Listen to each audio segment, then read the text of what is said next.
Bien, bonjour à toutes et à tous. Bienvenue sur cette séance, cette nouvelle séance du séminaire organisé par l'Institut francophone pour la justice et la démocratie, l'Institut Louis Joinet.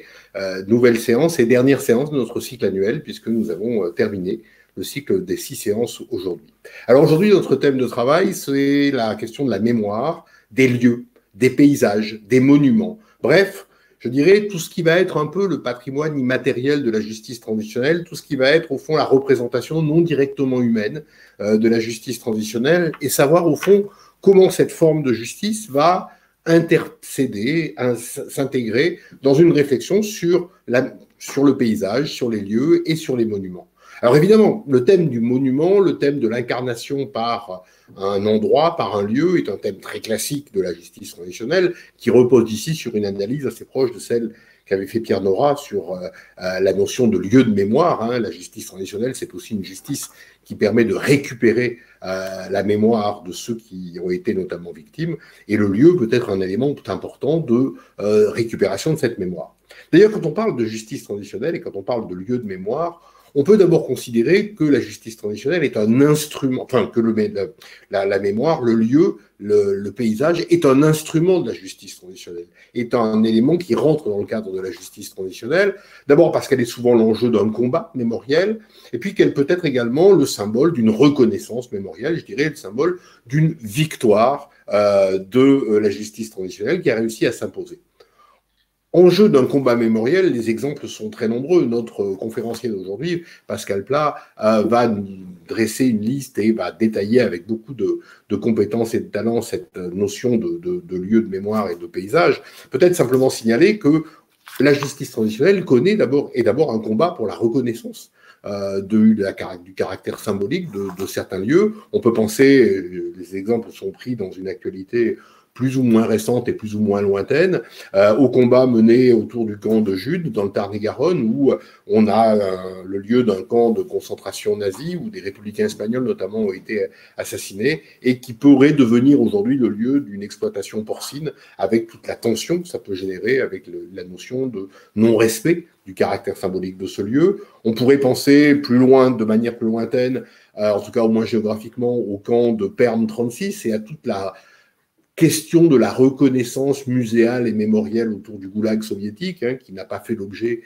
d'une très grande reconnaissance, surtout si on le met en parallèle, comme avait fait Cory Andrieux notamment, si on le met en parallèle avec les monuments dédiés aux victimes de la Grande Guerre patriotique. Alors même si dans les années 2015-2020, le nouveau gouvernement russe a tenté d'apporter une réponse limitée, mais c'est un enjeu de mémoire très important. Et enfin, on pourrait citer, mais c'est un exemple important, notamment autour de la question des lieux symboliques, la question du lieu de Kanesakate au Québec, qui est un lieu sacré pour les tribus Mohawks et qui a fait l'objet d'un combat parce qu'il y avait une volonté d'extension notamment d'un golfe et de résidence sur ce territoire sacré pour les Mohawks, et qui a vu en 1990 l'occupation de ce lieu, occupation violente, puisqu'il y a eu au moins un mort, pendant 78 jours. Donc, la mémoire, en tant que telle, est concernée par ces monuments, concernée par les paysages, concernée par les ruines aussi, qui sont les témoins à la fois des souffrances, des combats et de la volonté de réparation. Elle est parfois aussi le symbole d'une reconnaissance quand la justice traditionnelle s'est imposée, quand on a réussi à reconnaître les droits des victimes et quand un monument est érigé pour leur rendre hommage et pour marquer cette reconnaissance symbolique. On sait d'ailleurs que le simple fait d'ériger un monument ne règle pas toutes les questions en matière de justice transitionnelle, et que bien souvent, mais là encore Pascal vous en parlera bien mieux que moi, autour de la question des ruines, autour de la question de la mémorisation, va se poser la question de la forme de cette mémorisation. On peut faire référence, mais rapidement, car c'est dans l'actualité, à la question de la mémorisation et des lieux au Rwanda, où on a créé beaucoup de lieux symboliques de mémoire. On a créé notamment le musée autour de la colline de Gizosi à Kigali, hein, où 250 000 victimes ont été de nouveau enterrées, et qui associe à la fois un mémorial pour rendre hommage aux victimes, un musée, et pour permettre l'éducation et l'enseignement autour de ces violences. C'est une représentation qui est assez proche de ce qu'on a fait à Yad Vashem, mais qui s'oppose, par exemple, en tout cas qui se distingue d'un autre mémorial mémorial à Mogonero, toujours au Rwanda, dans lequel on a créé aussi un monument dans le cadre d'une église qui avait, je crois que c'était un centre évangélique, qui avait fait l'objet d'une attaque extrêmement violente, et où les personnes qui ont créé le monument ont voulu la représenter en symbolisant une machette et un gourdin, ce qui avait un peu surpris les observateurs, mais l'idée était aussi de donner un caractère symbolique et très fort par l'utilisation, par la représentation des objets de violence, pour montrer que, au fond, la violence n'avait pas complètement disparu. Donc on le voit, la question de la justice transitionnelle par rapport aux lieux, par rapport au territoire, par rapport aux monuments, par rapport aux ruines, pose au fond deux questions. Faut-il et peut-on construire un monument rendant hommage et symbolisant un lieu chargé d'histoire et un lieu chargé de justice traditionnelle? Et quelle forme? Quelle forme peut revêtir cette représentation, paysage, mémoriel, etc., etc. Doit-on conserver les ruines en l'état? Doit-on au contraire aménager le site? Ce sont des vraies questions qui renvoient non pas uniquement à des questions d'organisation, je dirais, esthétique ou de représentation de la violence, mais de véritables questions pédagogiques et donc de transmission de la mémoire. Et on pourrait même imaginer d'ailleurs que, à côté de cette justice transitionnelle de lieu de mémoire incarné, revendiqué, posé, on pourrait imaginer une deuxième approche de notre sujet autour de la justice transitionnelle et de la mémoire des lieux des vaincus, de la mémoire des paysages qui disparaissent progressivement, mais qui incarnent une réalité humaine. Et nous aurions souhaité, mais il n'a pas pu être parmi nous ce soir, mais on le réinvitera, associé à la réflexion menée par Pascal Plat, Nicolas Offenstadt, qui a rédigé un extraordinaire livre sur le pays oublié, disparu, sur la RDA, et qui a tenté de voir au travers d'une nouvelle méthode, l'urbex, cette exploration urbaine, comment on pouvait trouver, ça et là, dans les ruines, dans les friches, toute une mémoire de la RDA, mémoire non officielle, mais tout aussi vivace et tout aussi réelle, et qui rend en quelque sorte aussi justice à ceux qui ont disparu. Et d'ailleurs, le livre d'Offenstadt montre bien que, à côté d'une mémoire officielle, de musée officiel, s'est créée une forme de contre-mémoire populaire d'objets de tous les jours, qui ont pour tendance à rappeler, de la part des habitants de la RDA, qu'au fond, à côté de la mémoire que l'on connaît, qui a été mise en exergue, celle de la Stasi, celle de la répression, celle de l'État totalitaire, il existe une mémoire du quotidien qui fait également partie de la mémoire de ses habitants et qui est une manière, au fond, de revendiquer la globalité de la mémoire. Et d'ailleurs, c'est assez intéressant, la progression chronologique que montre Offenstadt, quand il montre qu'au fond, dans les années 1989, c'est-à-dire immédiatement consécutive à la chute du mur, on a eu une volonté de la part des citoyens de la RDA de détruire un peu les objets courants, les objets quotidiens de la RDA qui ont été mis au rebut. Et puis très vite, dès 1991, on a une forme de renaissance du culte de ces objets, de la conservation de ces objets. Et je crois que ça fait partie également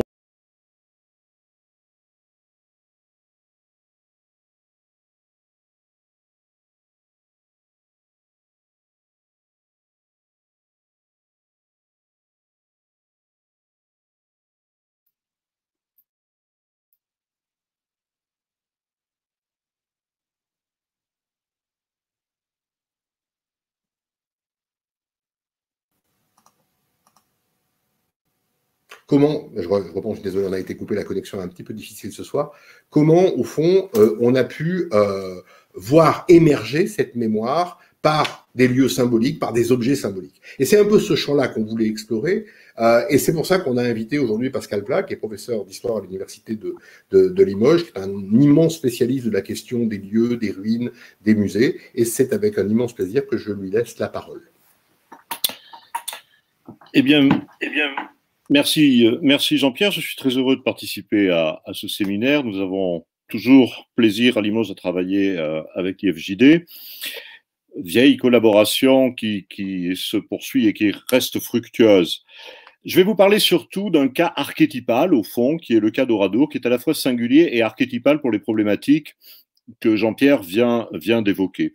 Je dirais presque qu'il y a dans le cas Oradour tout ce qui nous intéresse, et même lorsque l'on peut étendre tout un système de comparaison avec des lieux de la Seconde Guerre mondiale, on peut partir de ce cas pour trouver des contre-modèles, des contre-types, etc. Alors, Oradour, c'est en effet, en matière de lieux mémoriels et de paysages, mémoriel, puisqu'on commence à utiliser cette expression, paysage de guerre, paysage de mémoire. C'est un lieu étonnamment complexe. C'est d'abord un ensemble de ruines de près de 18 hectares, qui n'a aucun équivalent en Europe et même probablement dans le monde sur une telle étendue. C'est ensuite un bâtiment construit par l'État qui portait le titre de martyrium.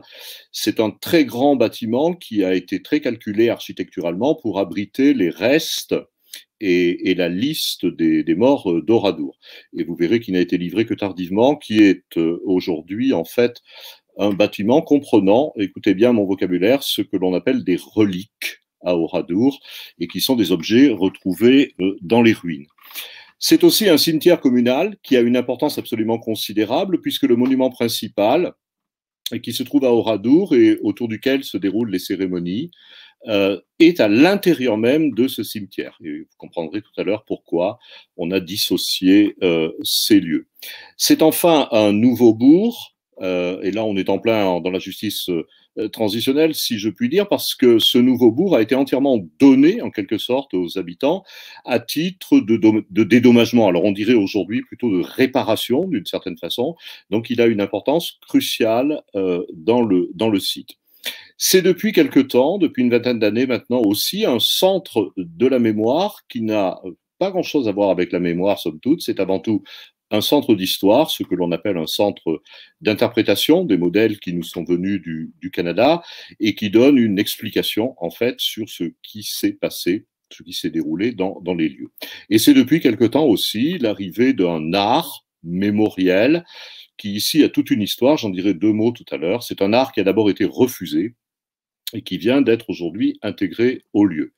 Et le site ne cesse pas d'évoluer. Il y a à l'heure actuelle un projet communal de créer une sorte de maison des enfants d'Oradour, donc qui rendrait hommage au fond aux habitants d'avant le drame.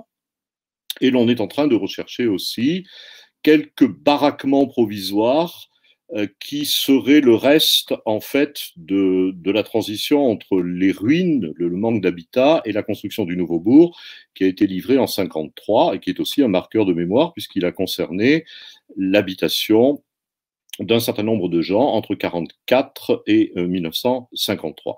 Donc, vous le voyez, un vrai site qui, au-delà des 18 hectares de ruines, s'étend en fait sur une centaine d'hectares, sans compter que la vallée de la Glane, la rivière qui passe à Oradour, est maintenant dans un état, enfin je dirais, de classement de conservatoire des paysages. Elle est pratiquement identique, probablement, à quelques exceptions près, je pense aux arbres, aux buissons, à ce que l'on voyait en 1944. On est bien donc ici dans une thématique globale de paysage de la mémoire. Alors, vous l'aurez compris, ce qui est intéressant ici, c'est que ce paysage actuel relève d'une véritable accrétion mémorielle. Autrement dit, il ne s'est pas construit en un jour. À partir des ruines, c'est tout un ensemble qui s'est constitué.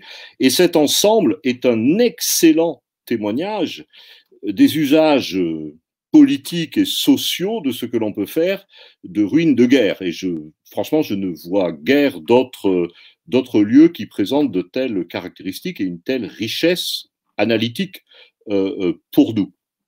Nous sommes vraiment dans cette problématique des traces, des commémorations, en posant la question effectivement de ce que cela produit. Est-ce que cela produit de la désunion ou de l'union? Est-ce que cela entre dans des processus de réconciliation ou non? Vous aurez ma réponse tout à l'heure, parce que ce lieu pose d'énormes problèmes, quelles que soient les démarches que l'on y fait, qui sont souvent des démarches très souvent pour bien faire.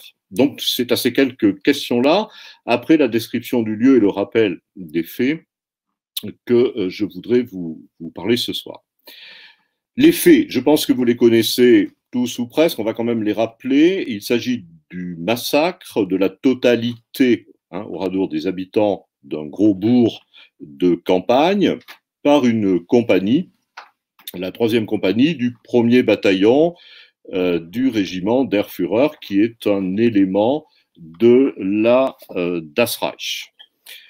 3 officiers, 17 sous-officiers, 187 hommes, donc environ 200 SS, qui entrent dans ce village un samedi, le 10 juin, traversent le village et par une opération d'encerclement de type parapluie, conduisent la totalité des habitants sur ce qui est le foirail, la place centrale, en quelque sorte, séparent les hommes et les femmes, repèrent des lieux clos dans lesquels on va pouvoir enfermer de petits groupes de population, donc des granges, des garages, et pour les femmes et les enfants, une église. Processus qui est bien connu maintenant de déploiement à l'ouest de méthodes pratiquées par ces divisions SS sur le front de l'Est. Je rappellerai que ce type d'opération est une opération de terreur consistant à exterminer des civils afin de discriminer la résistance, hein, si vous voulez, afin de créer une telle onde de choc que l'on paralyse l'ennemi. 641 victimes, plus une qui a été récemment rajoutée à ce total, une victime espagnole qui n'avait pas été identifiée et qui l'a été l'année dernière. Donc un site de 17 hectares, et je vais commencer par les ruines, qui est reconnu officiellement par le général de Gaulle le 5 mars 1945 lors d'un déplacement, comme, selon l'expression que l'on employait beaucoup à l'époque, un symbole, le symbole, ce qui sera le symbole français de la barbarie allemande. 1946, une loi, très rapidement, relative à la conservation des ruines et à la reconstruction d'un nouveau bourg, permet de faire de ces 18 hectares de ruines un monument historique singulier, loi originale d'une certaine façon, mais je n'ai pas le temps de m'étendre là-dessus. Ce qui est intéressant dans la visite du général de Gaulle et dans la loi de 46, c'est qu'il y a un processus injonctif, et ce point est très important pour que vous compreniez mon discours ensuite, injonctif de conservation des ruines en l'état dans lequel elles se trouvaient au lendemain du drame. Autrement dit, il s'agit bien de conserver la totalité des ruines, et je répète, dans l'état où elles se trouvaient au lendemain du drame, ce qui relève d'une injonction qui va être difficile à mettre en œuvre par la suite. Alors, c'est un cas extrêmement singulier parce que si l'on prend l'ensemble des oradours du monde, et il y en a beaucoup, notamment sur le front russe, le front soviétique, d'autres choix ont été effectués justement pour échapper aux contraintes de cette injonction. J'ai pris 3 exemples pour vous faire comprendre. À Ratine, c'est pas Katyn, hein, c'est Ratine, même si ça s'écrit comme Katyn, en Bélarus, on fait le choix de ne garder qu'environ 30 cm de substructure, c'est-à-dire les fondations, 30 cm au-dessus du sol, qui sont d'ailleurs étonnamment rebâtis, remaçonnés avec des caractères cyrilliques qui tous ont un sens mémoriel. À Lidice, en Tchécoslovaquie, aujourd'hui en République tchèque, où la ville avait été complètement rasée après l'assassinat de Heydrich, hein, qui dirigeait le protectorat de Bohême en 1942, on décide de faire disparaître la ruine carrément et d'obtenir un paysage de verdure, de vallons, de fleurs, sur lequel on greffe un centre quand même explicatif et une esplanade commémorative. Mais le paysage de mémoire à Lidice, en fait, c'est une verdure entretenue, très fleurie quelquefois, et certains ont parlé de champ de fleurs pour Lidice, mais c'est le cas lorsqu'on y va à certaines périodes de l'année.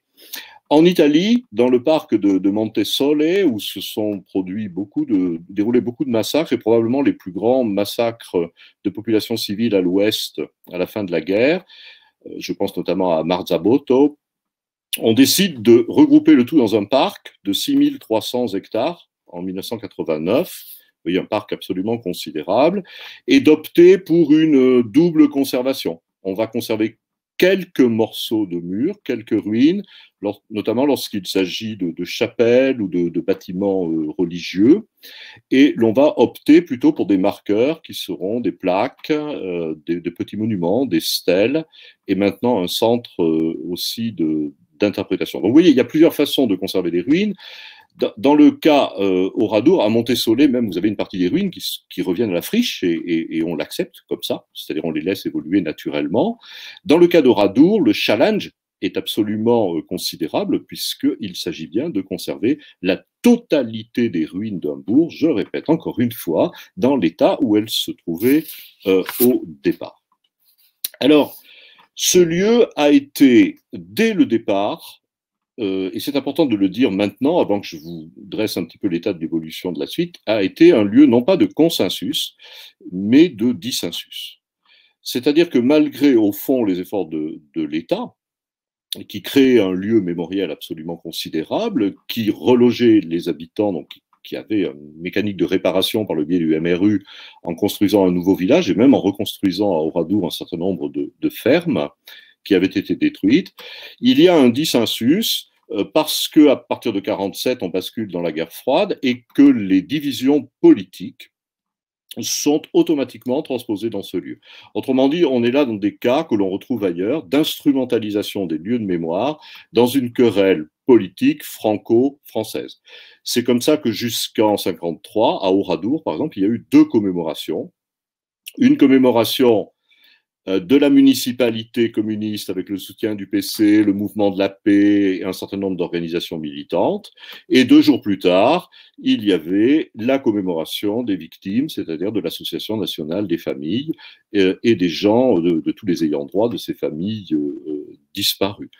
Le lieu a même été très très fortement instrumentalisé puisque c'est le seul cas en France où il y a eu un pèlerinage des intellectuels sous la direction de Louis Aragon et de Joliot-Curie, qui a donné lieu à un livre d'or, qui aujourd'hui est un document absolument extraordinaire, où tous ces grands intellectuels, dessinateurs, peintres, etc., ont rendu un hommage à Oradour, tout en l'instrumentalisant dans le cadre du mouvement de la paix et de ce qui aurait dû être en France et en Europe un grand pèlerinage de la paix constitué de ces différents lieux. J'ai écrit là-dessus des articles, vous pourrez vous y référer.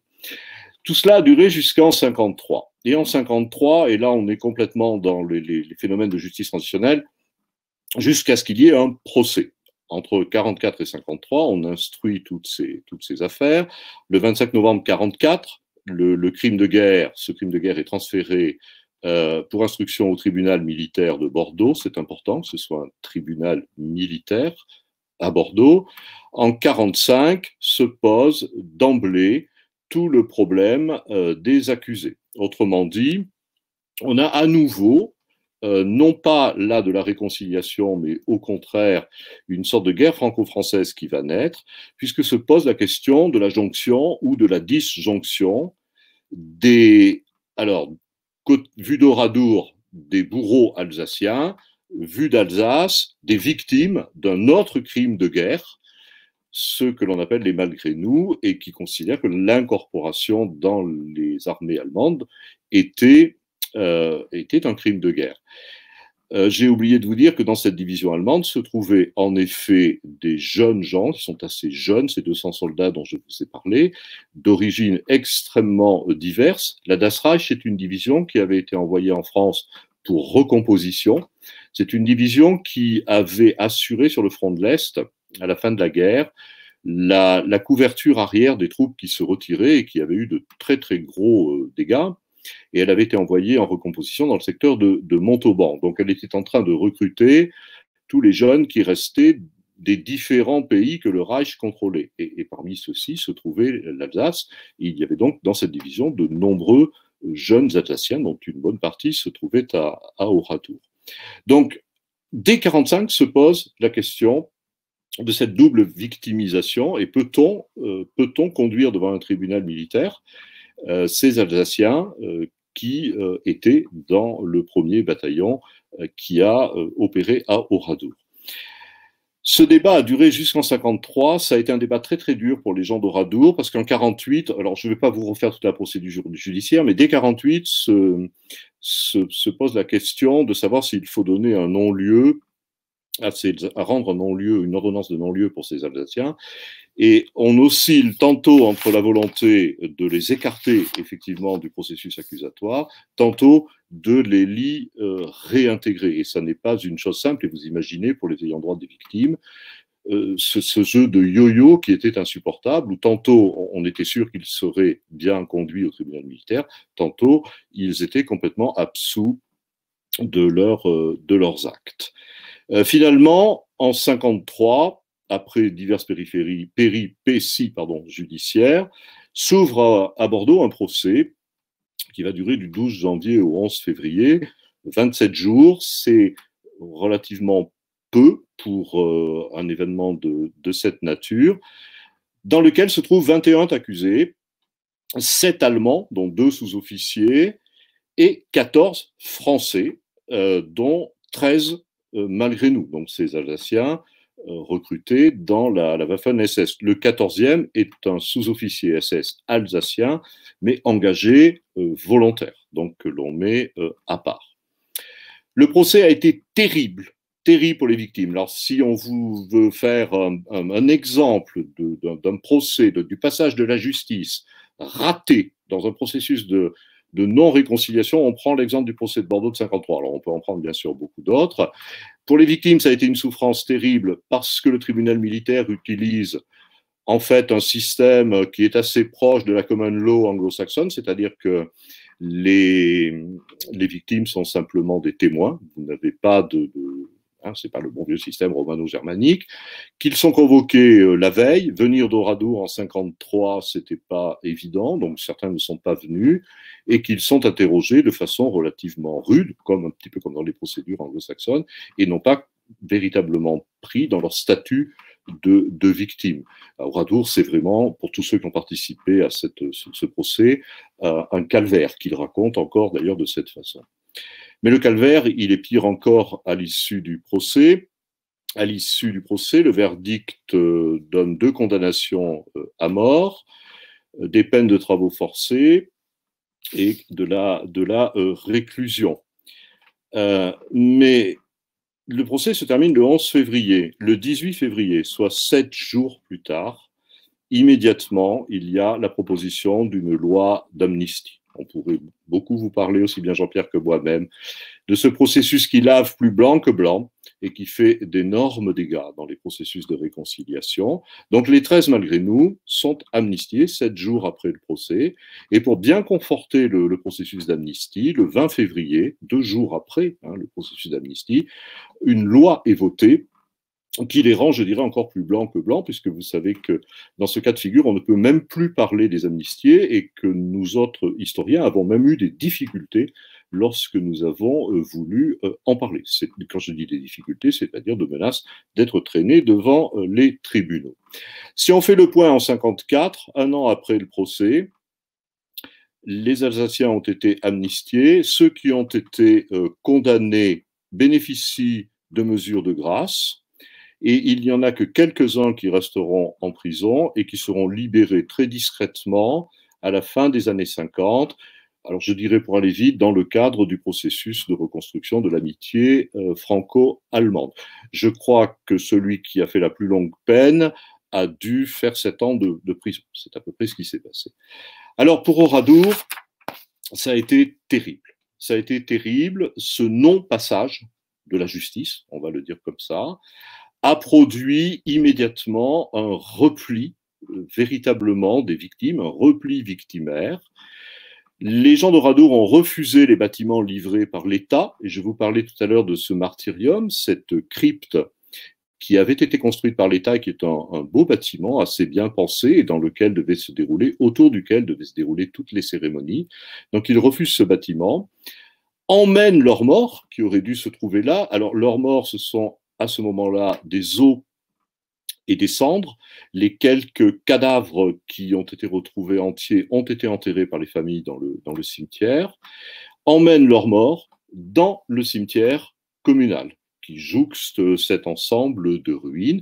Et la formule qu'ils utilisent d'ailleurs, c'est « nous emmenons nos morts chez nous, nous ne voulons pas les laisser à l'État ». L'État étant considéré ici comme ayant trahi, littéralement, les victimes d'Oradour.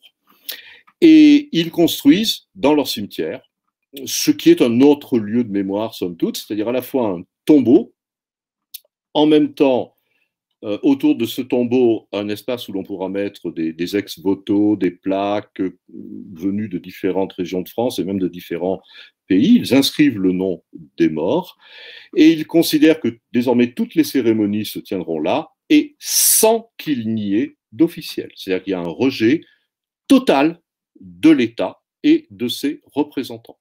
Il n'y aura que les familles et l'association nationale des familles. Et pour faire bon poids, ils affichent à l'entrée des ruines la liste des parlementaires qui ont voté l'amnistie, ainsi que de ceux qui les ont soutenus, ce qui représente pratiquement tous les députés, sauf les députés communistes. Les gens d'Oradour rendent tous les hommages qui leur avaient été accordés. Il y avait notamment une plaque qui avait été remise par le général de Gaulle lors de sa visite en 1945, qui avait été déposée sur des sortes de tombes provisoires. Ils rendent leur Légion d'honneur à la préfecture d'une façon assez brutale. Et pour faire bonne mesure, ils décident de constituer 2 cercueils transparents qui seront déposés sur le monument, sur leur monument, dans lesquels on va mettre les os triés à partir des cendres, et ces morts, si vous voulez, en morceaux, je ne vois pas d'autre façon de m'expliquer, interpelleront les vivants et sont une façon aussi d'interpeller l'État, c'est-à-dire de montrer ce qui est tout le mécontentement des morts vis-à-vis de ce qui s'est produit. Ces 2 tombeaux sont toujours en place aujourd'hui et constituent un des plus étonnants monuments d'Europe. Je parle de monuments contemporains vis-à-vis des victimes des guerres. La justice, par la suite, ne sera guère plus réconciliatrice. Il y aura un 2e procès concernant Oradour qui se tiendra à Berlin-Est en 1983, le procès d'un des officiers qui commandait la division, Heinz Barth, qui a été soudain retrouvé, entre guillemets, en 82, ce qui invite à réfléchir aussi beaucoup sur les protections qui sont données à d'anciens nazis, tant à l'ouest qu'à l'est, et que l'on ressort, si je puis dire, parce que l'Allemagne de l'Est veut à ce moment-là améliorer ses relations avec l'Ouest. Ça a été un procès catastrophique. Il y a eu quelques survivants qui ont été au procès de Berlin, ce qui n'était pas pour eux rien du tout. On parle quelquefois, vous savez, des Rwandais qui ont eu du mal à se rendre au tribunal pénal international pour le Rwanda ou des gens des Balkans pour l'ex-Yougoslavie ou des gens qui vont à la CPI, mais imaginez dans ces années-là ce que pouvait être un déplacement de gens du Limousin vers Berlin, ça a été difficile pour eux. Et la première remarque de Heinz Barth a été déterminante puisque en les voyant entrer, il a déclaré comment se fait-il qu'il en reste encore ? Somme toute, on pensait avoir liquidé tout le monde, ce sont probablement des faux témoins. Et là aussi, ils ont été, un petit peu comme au tribunal militaire de Bordeaux, laissés de côté, on leur a simplement demandé un récit, et on les a ensuite éconduits. Je ne vois pas d'autres mots. Les procédures ne sont pas totalement terminées, il reste quelques procédures en Allemagne aujourd'hui, qui sont menées par la centrale Stelle de Ludwigsburg. C'est un tribunal qui avait été créé en 1956. Enfin, c'est plus qu'un tribunal, c'est un office de recherche des criminels de guerre qui continue à instruire des dossiers et qui a enquêté dans ces dernières années sur Oradour. Moi, j'ai été interrogé, je crois, il y a 2 ans, sur une procédure concernant un chauffeur de camion. Donc, ils se déplacent, ils viennent sur les lieux, c'est vraiment une instruction. Mais l'âge des accusés est tel qu'en réalité, ils n'arrivent pratiquement jamais devant la justice, ce qui, pour Oradour, donc, n'est pas un rendu de justice. Donc, vous avez là, dans ce cas de figure, la volonté, vous comprenez bien où est le paradoxe, la volonté de l'État de faire un lieu mémorial absolument extraordinaire et une justice qui est complètement défaillante, qu'il s'agisse d'une justice française ou européenne, d'une certaine façon. En outre, les gens d'Oradour attendaient beaucoup de la justice. On soulève souvent ces points quand on se rencontre dans des colloques ou ailleurs, mais on montre très souvent qu'il y a une attente de la justice. On attendait beaucoup de la justice.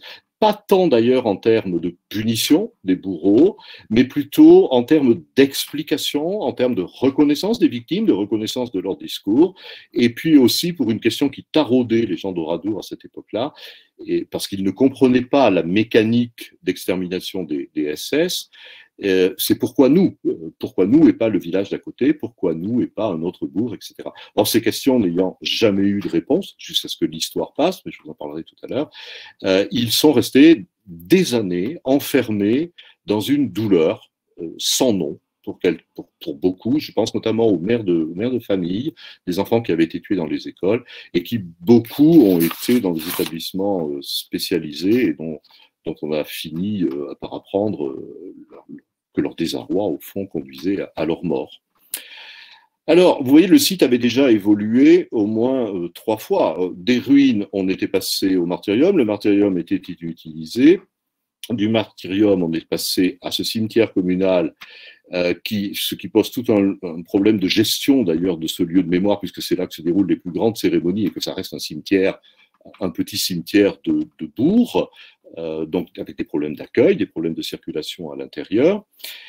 Et il restait la question, je vais en venir à la question des ruines. Lorsque ces processus, donc tout ça a duré jusque dans les années 70, ce rejet de l'État, cet enfermement des habitants dans leur douleur et dans leur propre victimologie. Dans les années 70, on a commencé à s'apercevoir que le site évoluait d'une façon qui posait toute la question, ça je pourrais vous en parler pendant des heures, mais je vais faire un résumé, de la conservation des ruines. En premier lieu, à Oradour viennent environ, depuis les années 50, la fin des années 50, environ 300 000 personnes. Donc on se heurte à ce qui est l'accueil d'un public dans des lieux qui n'étaient pas destinés à accueillir 300 000, on dirait aujourd'hui, visiteurs.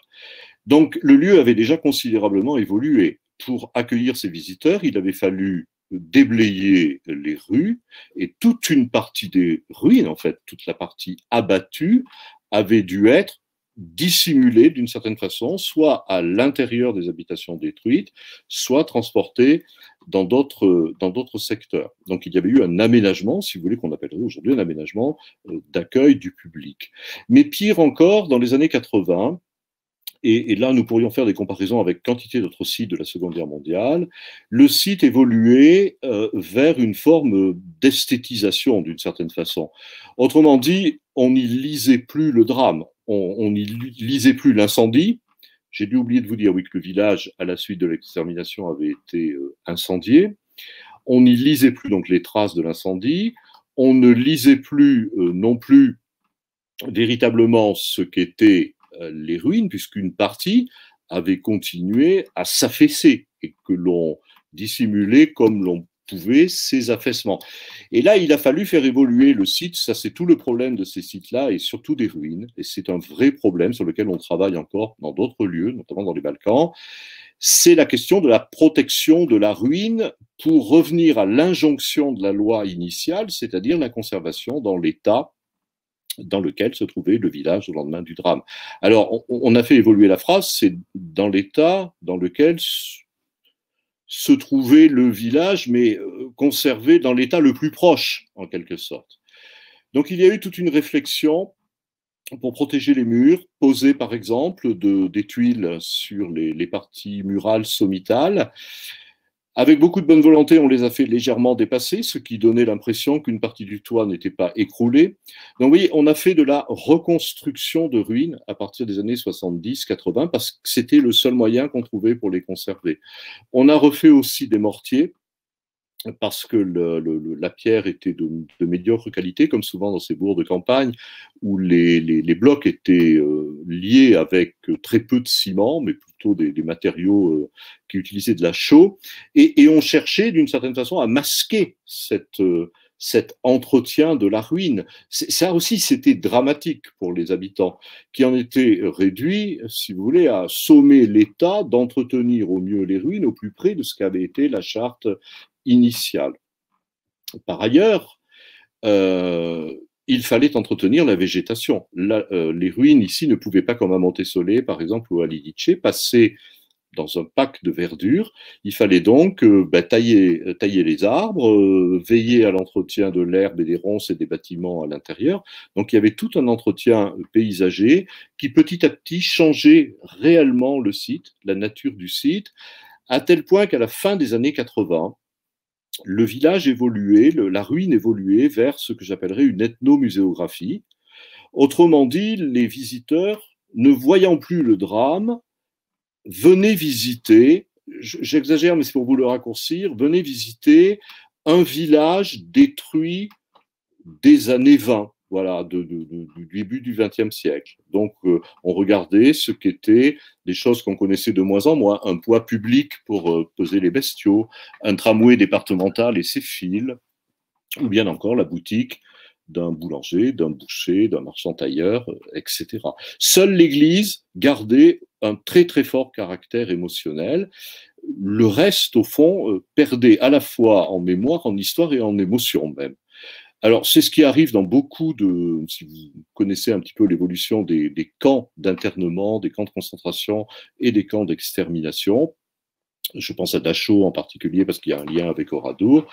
À Dachau, Dachau, disent les Allemands, lorsque tous les tilleuls sont fleuris, lorsque les pelouses sont parfaitement tondues, lorsque tous les monuments ont été fleuris à la suite de différentes manifestations, vous avez une forme d'esthétisation du paysage qui fait complètement oublier la douleur et le crime. Et c'est à partir de ce moment-là qu'il y a eu toute une réflexion en Europe à laquelle j'ai participé, c'est comme ça que je suis arrivé à Oradour, sur ce que l'on pouvait faire pour éviter cette dérive, pour éviter que des ruines de guerre ne se visitent au fond comme un château fort, si vous voulez, tout simplement. Et nous avons opté, au début des années 90, pour la construction d'un centre d'interprétation. Et vous avez énormément de sites en Europe qui ont fait ce choix. Un centre d'interprétation, c'est un lieu dans lequel les visiteurs vont passer avant d'aller dans la ruine et dans lequel ils vont recevoir une explication sur le drame, ce qui leur permettra de lire les ruines autrement.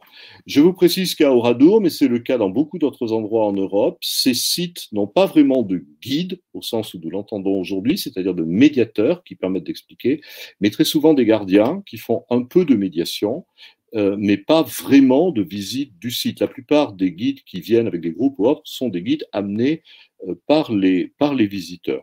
Donc nous avons construit dans un vallon de façon à ce qu'il ne dépasse pas, de façon à ce que les ruines ne soient pas en quelque sorte polluées d'une façon paysagère, un centre d'interprétation qui est complètement enterré, c'est ce que l'on fait à peu près partout aujourd'hui, et dans lequel les visiteurs donc ne verraient, c'est pas un musée, hein, un centre d'interprétation, c'est un centre dans lequel on vous donne vraiment une explication avec une exposition permanente, complétée par une exposition temporaire sur ce qui s'est passé dans ce site. Alors, je vous en dirai trois choses. La première, c'est que sur 300 000 visiteurs, vous avez 150 000 visiteurs qui acceptent d'écouter une explication sur un site qui ne parle plus beaucoup. C'est 50%. On pense ce qu'on en veut. En tout cas, lorsqu'on compare avec des chiffres similaires en Europe, c'est à peu près le même résultat. Deuxième remarque, à partir du moment où l'on a mis ce site en place, on a mis de l'histoire à Oradour. Jusque-là, on n'y avait mis que de la mémoire. Nous donnions une explication et nous avons, ce sont des historiens, c'est pas la justice, qui a répondu aux questions des habitants, c'est-à-dire la question du pourquoi Oradour, en leur expliquant que leur bourg et la destruction de ce bourg appartenaient à un ensemble d'exactions commises à l'échelle européenne. Et la troisième remarque qui me semble importante, c'est qu'à partir du moment où on a eu ce lieu de médiation, le site a complètement changé. C'est-à-dire qu'il a été réapproprié par, non pas vraiment par les gens d'Oradour, parce que les gens d'Oradour, au fond, nous ont accueillis avec beaucoup de méfiance au départ, mais plutôt par tout ce qui est de la médiation de type scolaire. Et donc, vous avez là des lieux qui sont aussi des lieux de transmission pédagogique. Ce qui est important, où l'on allie, je crois, de façon assez bonne, l'histoire et la mémoire, c'est-à-dire l'émotion et en même temps le processus d'histoire. Dans le même temps, la crypte, vous vous souvenez, le mémorium, a été réapproprié par l'Association des familles qui a mis à l'intérieur les objets qui avaient été trouvés dans les ruines, pas tous, mais surtout les objets des familles, des petits objets quotidiens, de la vie quotidienne, dans des vitrines. Et c'est devenu, en fait, selon, bon, il faudrait refaire de l'histoire, j'ai pas le temps de faire ça, mais c'est vraiment un bâtiment reliquaire, en fait. Hein. D'ailleurs, à Oradour, on parle pour tous ces objets de reliques des martyrs. C'est comme cela que l'on utilise cette fonction.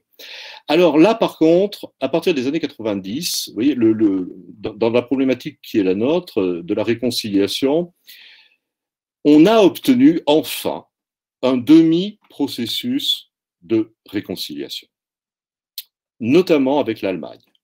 Autrement dit, le lieu est entré dans ce grand mouvement des hauts lieux de mémoire qui permettent de renouer des relations entre le bourreau et les victimes. Et ça a très très bien fonctionné. Le passage de l'histoire a été important puisqu'il a permis aussi d'intégrer toutes les archives allemandes et tout ce que l'on pouvait tirer des procédures judiciaires en Allemagne. Et le président Gauck, ça a été vraiment le processus, si vous voulez, terminal, le président allemand Gauck, est venu à Oradour en 2013 avec le président François Hollande, et il y a eu cette scène que vous connaissez, ou je pense, qui s'était déjà déroulée antérieurement entre deux présidents qui se tenaient main dans la main à propos d'une autre guerre, celle de 14-18, c'est le couple Mitterrand-Kohl. Donc vous avez la même méthodologie, si vous voulez, réconciliatrice. Et là, ça a été vraiment un grand moment. Moi, j'ai participé à ce moment. Nous avons pu notamment faire des conférences en Allemagne, avoir des débats en Allemagne, faire des films qui ont été diffusés en Allemagne, immédiatement traduits en allemand et diffusés par les grandes chaînes, et être accueillis autour de ce qui était vraiment un processus de réconciliation. Beaucoup de jeunes Allemands se sont rendus à Oradour et ont été bien accueillis. Il y a eu des chantiers qui ont permis à quantité de jeunes Allemands de venir justement donner un coup de main à l'entretien des ruines. Et nous avons d'ailleurs changé complètement l'approche de l'entretien des ruines à partir de la grande tempête de, alors je ne sais plus, 99 ou 2000, qui a fait beaucoup de mal à Oradour. Nous avons décidé de montrer les réparations et d'en finir avec ce paradoxe de l'entretien caché de la ruine et d'expliquer au public qu'une ruine, par nature, elle a tendance à s'effondrer. Et que si on veut garder une ruine en état de ruine, eh bien, il faut l'entretenir. Et pour cela, il y a des procédés complexes qui consistent à conforter les structures avec des barres métalliques, à utiliser des mortiers spécifiques, à utiliser des étais discrets, etc. Bon, en tout cas, désormais, nous le montrons. Et ça, c'est un dossier, je tiens à le dire parce que j'ai beaucoup milité pour qu'il y ait un critère de vérité autour de l'entretien des ruines, d'une manière générale, mais à condition qu'on ait une médiation, c'est-à-dire qu'on explique bien au public pourquoi on doit entretenir une ruine si on veut continuer à la voir. Et le fait que le message qu'elle diffuse, eh bien, raconte une histoire, mais une histoire complexe. À la fois l'histoire d'origine, le pourquoi de la conservation de la ruine, et aussi le pourquoi de son entretien. Et quel est l'enjeu? Quel est l'enjeu que l'on veut si l'on conserve de cette manière-là, l'enjeu commémoratif et l'enjeu mémoriel. Aujourd'hui, le débat est un tout petit peu plus complexe. J'en finis avec les ruines. Il est plus complexe parce que se pose la question de la superficie de la ruine. Oradour, c'est un ensemble tellement important que l'État, c'est un monument historique, a du mal à entretenir. Alors, entretenir, ça veut dire aussi conforter maintenant l'ensemble des ruines et a tendance à laisser les parties, d'une certaine façon, revenir un petit peu à la friche, c'est-à-dire à leur évolution normale.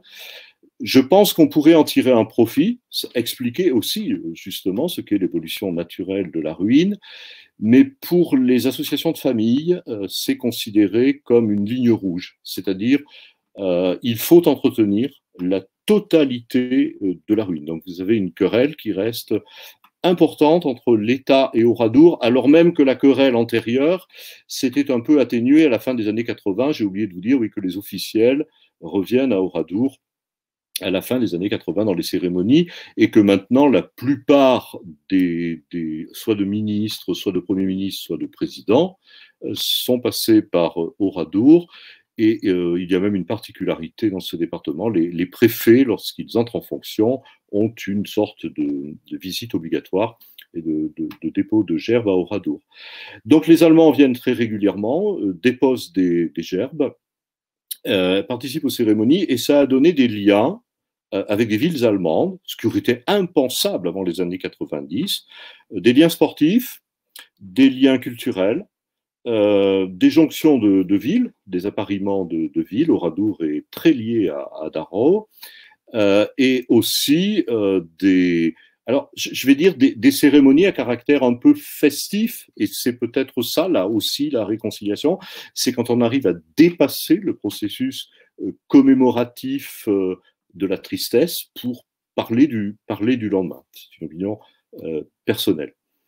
Par contre, côté alsacien, la situation est restée catastrophique. Autrement dit, autant on est tombé sur un processus de réconciliation inter-pays possible, autant il reste une querelle franco-française extrêmement difficile à résoudre, et ce, malgré des volontés de rapprochement. Je pense notamment aux initiatives de la mairie de Strasbourg, du temps où elle était dirigée par Roland Ries, qui a beaucoup fait pour essayer de rapprocher. Catherine Trottmann aussi, qui était maire d'Oradour, avait œuvré à ce rapprochement, le maire d'Oradour aussi. Et malgré cela, la faille reste assez béante. C'est une plaie qui n'est pas refermée. Et vous avez là un très bel effet, à la fois d'un procès raté et d'une amnistie à l'arrière. Ça, c'est vraiment le boomerang de l'amnistie, est tout à fait remarquable dans ce cas de figure. D'autant que les malgré nous ont construit leur propre système mémoriel et leur propre lieu mémoriel. C'est le mémorial de Schirmeck, qui a été inauguré en 2005. Et ça n'est pas rien, Schirmeck, parce que ça n'est pas très loin d'un très grand lieu de mémoire qui a été voulu, financé par le gouvernement français, qui est le camp du Struthof, et qui est vraiment le seul lieu, le seul camp de concentration allemand sur le sol français. Donc la proximité des deux lieux, si vous voulez, fait que Schirmeck entre dans le processus de connaissance et de visite du Struthof. Et à partir de ce moment-là, la querelle était extrêmement difficile à résoudre. Donc il y a encore des villes alsaciennes qui, de temps en temps, viennent déposer une gerbe ou autre à Oradour, qui, la plupart du temps, disparaît très, très rapidement. Enfin, on voit qu'il y a encore cette plaie souterraine qui n'est pas cicatrisée, et rien n'est fait véritablement, d'ailleurs, pour la cicatriser durablement. Alors, je ne pense pas avoir excédé mon temps. Je vais vous parler encore un petit peu de deux choses que je trouve importantes à partir de cet exemple d'Oradour. En réalité, si l'on prend ce temps long, de 1944 jusqu'à nos jours, ce lieu de mémoire a produit autant de dissensions que de réconciliations, je vais le dire comme ça. Je dirais même que si l'on prend vraiment le temps long, il a produit plus de dissensions que de réconciliation, même si la réconciliation terminale n'est pas rien, puisque c'est quand même un rapprochement franco-allemand qui maintenant est clairement établi et qui, à mon avis, est solide. Donc ça peut nous inviter à réfléchir justement sur le devenir de ces lieux de mémoire. Deuxième remarque, la conservation des ruines, même aujourd'hui montrée avec tous les problèmes de réparation, d'entretien, etc., a été un bon choix, parce qu'elle a complètement évité au lieu de changer de nature. Le fait qu'on y ait implanté un centre d'interprétation, le fait qu'on ait vraiment joué sur la qualité de la conservation sans mentir, en fait, en disant qu'il fallait réparer les ruines, a évité des dérives qu'ont connues certains lieux en Europe, qui, notamment aujourd'hui, ne sont plus vus que comme des paysages sans âme, d'une certaine façon. Je vous citerai un exemple, j'ai parlé de Lidice tout à l'heure. Lidice, lorsque c'est très fleuri, il y a notamment des champs de roses, il y a des demandes extrêmement importantes pour des photos de mariage. Et les tour opérateurs présentent très souvent cette idée que le lieu pourrait devenir un lieu paysager, si vous voulez, qui parlerait du bonheur à venir et non pas du traumatisme passé. Donc, vous voyez, on est toujours sur une crête dans l'entretien de ces lieux entre ce qu'ils sont et ce dont ils sont porteurs et leur entrée dans un monde qui ne les comprend plus totalement. Et ça, ce sera ma dernière remarque, s'il n'y a pas de médiation, j'insiste bien sur ce point, si l'on laisse ces lieux aller à eux-mêmes d'une certaine façon, c'est-à-dire être ouvert à des visiteurs d'une façon générale, sans guide, sans médiateur, sans rien qui renforce le côté explicatif, on perd tout le fil de la construction mémorielle, historielle et réparatrice du lieu, qui à la fin ne répare plus rien du tout. D'où l'importance des commémorations, d'où l'importance du rappel récurrent du fait matriciel, qui finit par s'estomper, si vous voulez, dans l'esthétique du lieu. Certains lieux ont eu d'autres évolutions, je pense à l'Allemagne en particulier, par une sorte d'excès d'installation artistique. C'est-à-dire on a tellement joué sur un art mémoriel qui est devenu extrêmement dense, je pense à Mauthausen en particulier, que les visiteurs finissent par oublier une partie du fait matriciel, c'est-à-dire un camp terrible, pour aller finalement de monument en monument. Et ça c'est un risque aussi. Il faut faire le tout, mais on est dans un monde où les temps de visite diminuent, où les visiteurs ne sont pas les mêmes, non plus forcément dans leur acquis culturel cette mémoire soit transmise par les familles, soit transmise par le milieu scolaire. Et la question de la médiation devient, à mon avis, aujourd'hui, une question absolument fondamentale dans tous ces lieux. Dernière remarque.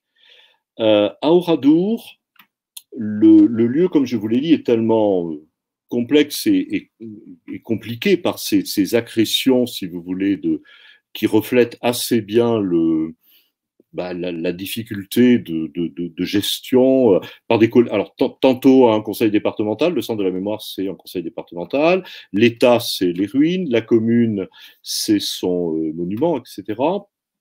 Et il a fallu trouver des sortes de compromis. Et je voudrais revenir sur l'art à Oradour. Il y a eu une belle aventure à laquelle j'ai participé. Je n'y croyais pas trop au début et j'en suis content aujourd'hui. Nous avons réintégré à Oradour une statue. Je terminerai là-dessus. Ça peut vous paraître un petit peu anecdotique et pourtant c'est fondamental. Une statue d'Apel Fenosa, un très grand sculpteur espagnol qui a été à l'école de Guernica, si je puis dire, et qui a voulu faire de la sculpture monumentale qui serait un hommage aux victimes des lieux. Cette statue est une femme en bronze d'environ 2 mètres de haut, qui surgit des flammes, qui est nue et qui tend les bras vers le ciel en implorant le ciel.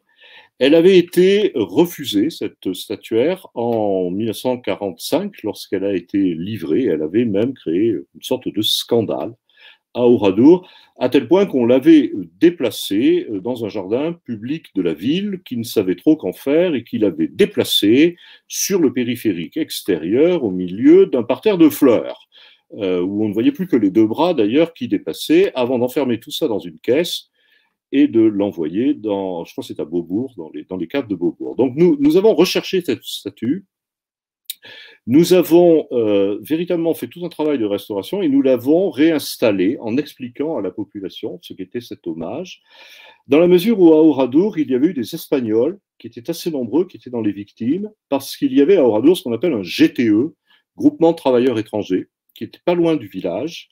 Alors un GTE, c'est de l'internement sans barbelé, si vous voulez. Ce sont des Espagnols que l'on avait, après les avoir sortis des camps où ils avaient souffert terriblement en bord de Méditerranée, on les avait répartis dans des compagnies de travailleurs étrangers. On les avait en fait emprisonnés tout en les faisant travailler. Donc ils rentraient tous les soirs au camp, il y a une certaine liberté, mais en fait un contrôle qui est extrêmement étroit et qui est très pratique pour Vichy lorsqu'il y a des besoins de rafle, de puiser dans un visier de victimes potentielles. Donc ça a aussi permis de remettre cette mémoire-là. Et ce point est important. Les victimes, dans des lieux comme cela, elles sont du lieu, voilà, ce sont des Limousins, c'est des gens d'Oradour, ce sont des vieilles familles. Mais il y avait aussi à Oradour des Espagnols, il y avait des familles juives, il y avait des Mosellans, et il y avait aussi, je terminerai là-dessus, des Alsaciens dans les victimes. Et là, vous voyez, on retrouve une catégorie qui est à la fois bourreau et victime, et on pourrait s'appuyer aussi là-dessus, sûrement pour d'autres processus de réconciliation. Alors, je pourrais vous donner des tas d'autres exemples. J'ai préféré vous décrire un lieu et sa vie, finalement, sa construction par ce phénomène d'agression, pour que on discute éventuellement sur des contre-types ou sur d'autres lieux de ce type. Mais lieu de douleur à caractère réconciliateur, c'est bien ce qu'est ce lieu de mémoire d'une certaine façon, mais vous voyez que même quand le temps passe, il faut sans arrêt être extrêmement vigilant sur ces lieux, sur leur instrumentalisation, sur ce qu'ils représentent. Autrement dit, et ce sera vraiment le mot qui me tient à cœur, il faut donner du sens aux lieux de mémoire. Si on ne leur en donne pas, on les perd et ils ne serviront pas à grand-chose. Je vous remercie. Merci beaucoup. Merci beaucoup, Pascal, pour cette très, très brillante et très claire, comme souvent quand tu travailles avec nous, intervention. C'est vraiment extrêmement limpide et en même temps, les questions que tu soulèves sont des questions fondamentales. Et en t'écoutant, j'avais envie de me souvenir de ce film de Bertrand Tavernier, La vie et rien d'autre, auquel je sais que tu as été associé, et qui pose aussi le problème de la récupération, au fond, des objets, avec ces scènes qui sont, alors au-delà du caractère absolument superbe du film et de la présence magnifique de Philippe Noiret, ces scènes où les familles viennent un peu à la pêche de souvenirs, d'objets personnels pour tenter qui de trouver son fils, qui de trouver qui se raccroche à une éraflure sur une montre, et ça montre bien, au fond, la dimension à la fois extraordinairement forte et presque un peu dérisoire de certains objets. Et il y a ce décalage-là qui est intéressant. Moi, je voudrais dire que ton intervention, avant de peut-être soulever un certain nombre de questions, elle me paraît essentielle pour trois raisons qui m'ont beaucoup marqué. La première, j'ai beaucoup aimé ce que tu as dit sur à la fois l'esthétisation et sur le fait qu'il faut trouver un moyen de faire que ces lieux ne deviennent pas, qu'on ne visite pas, pour reprendre ton expression, un lieu de mémoire comme on visite un château fort, que la dimension de représentation du passé ne l'emporte pas, que l'esthétisation ne l'emporte pas. Et j'ai bien aimé ce que tu as dit sur les fleurs à Lidice et sur des paysages qui deviennent sans âme. Et on voit bien l'extrême difficulté. Et ce que tu disais sur donner un sens et donner, au fond, faire vivre ce lieu et faire évoluer, je trouve ça c'est extrêmement intéressant parce qu'au fond, on voit bien que le lieu de mémoire n'est pas un objet figé, éternellement posé. Et d'ailleurs, ce que tu disais sur l'évolution du public est aussi intéressant. Je ne sais pas s'il faut être pessimiste ou optimiste quand on dit que 150 000 sur 300 000 écoutent les explications. Alors ça me paraît déjà pas mal, mais ça veut dire qu'il y a au moins 150 000 personnes dont je ne suis pas certaine que toutes connaissent parfaitement l'histoire d'Oradour. Et donc ça pose le problème de savoir pourquoi elles sont là. Qu'est-ce qu'elles vont retirer de ce lieu? Et je trouve que ça c'est intéressant parce qu'au fond, le lieu de mémoire, c'est une manière aussi de faire continuer l'événement et la violence après qu'elle ait eu lieu. C'est la vie de l'événement après sa reconnaissance. Au fond, souvent, on a l'impression que la justice traditionnelle, c'est faire reconnaître l'existence d'un massacre ou d'une violence, ce qui est le cas.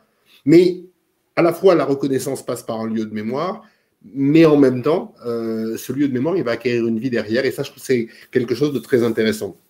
Le deuxième point que tu as évoqué, qui moi me paraît alors absolument déterminant pour la justice transitionnelle, c'est quand tu dis qu'au fond, les victimes ou les descendants des victimes ont trouvé un sens et une explication, non pas dans les procès, alors tu as montré que les procès avaient été particulièrement inopérants, mais que c'est les historiens, au travers du lieu, qui ont redonné un sens à la souffrance. Et ça, je trouve c'est extrêmement intéressant. Et ça renvoie, à mon sens, au-delà des historiens et des lieux et des ruines, peut-être à la question de la justice transitionnelle dans sa complexité, dans sa globalité, et qui montre bien, au fond, que la justice transitionnelle, c'est pas simplement un processus judiciaire pénal de condamnation d'un coupable par une juridiction. Alors, en plus, quand il y a une amnistie, évidemment, là, le pire est à craindre, mais qu'il y a une recontextualisation autour certainement du lieu, et cette notion de centre d'interprétation, moi, me paraît aussi aussi vraiment, vraiment intéressant, parce qu'on a l'impression que c'est par l'interprétation et par le lieu et par l'usage que les historiens vont faire de ce lieu qu'à la fois les victimes vont trouver une première forme d'apaisement dans la compréhension,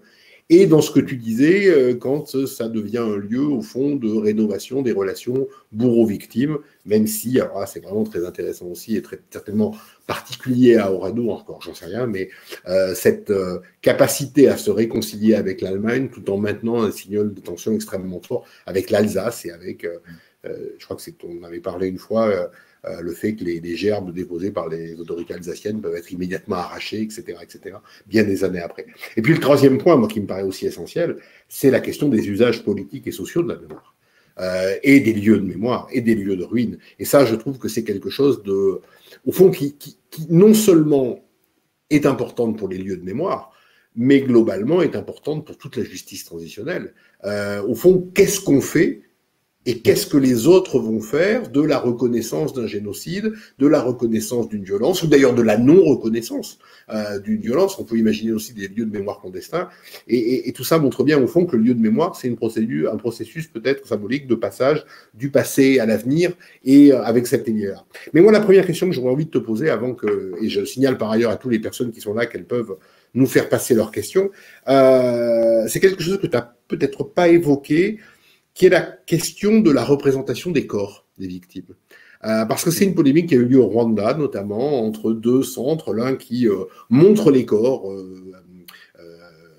même pas embaumés d'ailleurs, des corps qui étaient sortis de la chaux, d'autres qui sont pas visibles. Il y a la représentation des os. Moi, je pense à l'église de Nyamata, où on a voulu absolument représenter la brutalité à la fois par les os qui sont visibles et par la représentation de l'église. Donc Nyamata, c'est une église au Rwanda où les Tutsis ont été massacrés dans l'église, et où au fond le monument encore aujourd'hui montre les affaires des victimes telles qu'elles étaient dans l'église quand les génocidaires sont arrivés, avec cette image très terrible d'une machette plantée dans le maître-autel. Et donc, est-ce qu'il y a une question de représentation des victimes? Alors, je pose d'autant plus la question que, dans mon souvenir, la dernière fois que j'étais à Oradour, il me semble qu'il y avait une exposition qui représentait les victimes vivantes. Il y avait des photos des victimes avant les massacres. Et j'ai trouvé ça aussi que c'était intéressant de donner alors, c'est pas la même chose que de représenter des victimes mortes que des victimes vivantes, mais c'est peut-être une première chose sur laquelle je souhaiterais que tu puisses réagir sur est-ce que c'est fréquent de représenter les victimes et qu'est-ce que ça veut dire et quels sont les modes de représentation des victimes dans ce genre de mécanisme. Alors, il y a deux aspects dans ta question. Il y a un premier aspect sur la monstration des restes. Et ça, cela se traduit, moi je l'ai vu en Europe ou en Afrique, dans des pays où les communautés chrétiennes sont encore fortement implantées et où on est dans une longue tradition de martyrologues, en fait. C'est pas la tradition des ossuaires de la guerre de 14-18, là c'est la volonté effectivement d'une monstration des restes, mais pour montrer une mort de masse, c'est-à-dire une sorte de volumétrie de la mort. Là, c'est vraiment dans une tradition chrétienne du martyr. Et à Oradour, il y a en plus le message politique. L'État, il faut bien remettre en place les deux monuments. L'État avait offert aux gens d'Oradour une crypte, c'est-à-dire un monument souterrain, qui ne sortait que très peu de terre. Les gens d'Oradour construisent un monument aérien avec une grande lanterne des morts. Enfin bref, je ne vais pas vous décrire les deux monuments, mais l'un est exactement le contraire de l'autre. L'État avait enterré les morts, et à Oradour, on les remet à la surface. Et on dit à l'État, ben voilà, nous faisons le contraire de ce que vous avez fait. En fait, le monument actuel de commémoration est un contre-monument étatique que la communauté s'est approprié. Pour ce qui est par contre des visages, ça c'est une grande tendance en Europe aujourd'hui, et qui se répand un petit peu partout, qui consiste désormais à ne plus utiliser simplement le système de la liste. Et la liste qui a été le système depuis très longtemps, depuis 1870, si on reprend simplement les guerres en Europe, mais qui consiste à dire la liste, au fond, ne rappelle pas le mort. Il faut lui redonner un visage, et ça vient probablement là de l'influence au fond du désir de non-anonymat des victimes, c'est-à-dire la remontée des visages va les remettre parmi nous, ce que ne fait plus la liste. Et ça, c'est très intéressant en Europe de voir que ça se généralise partout.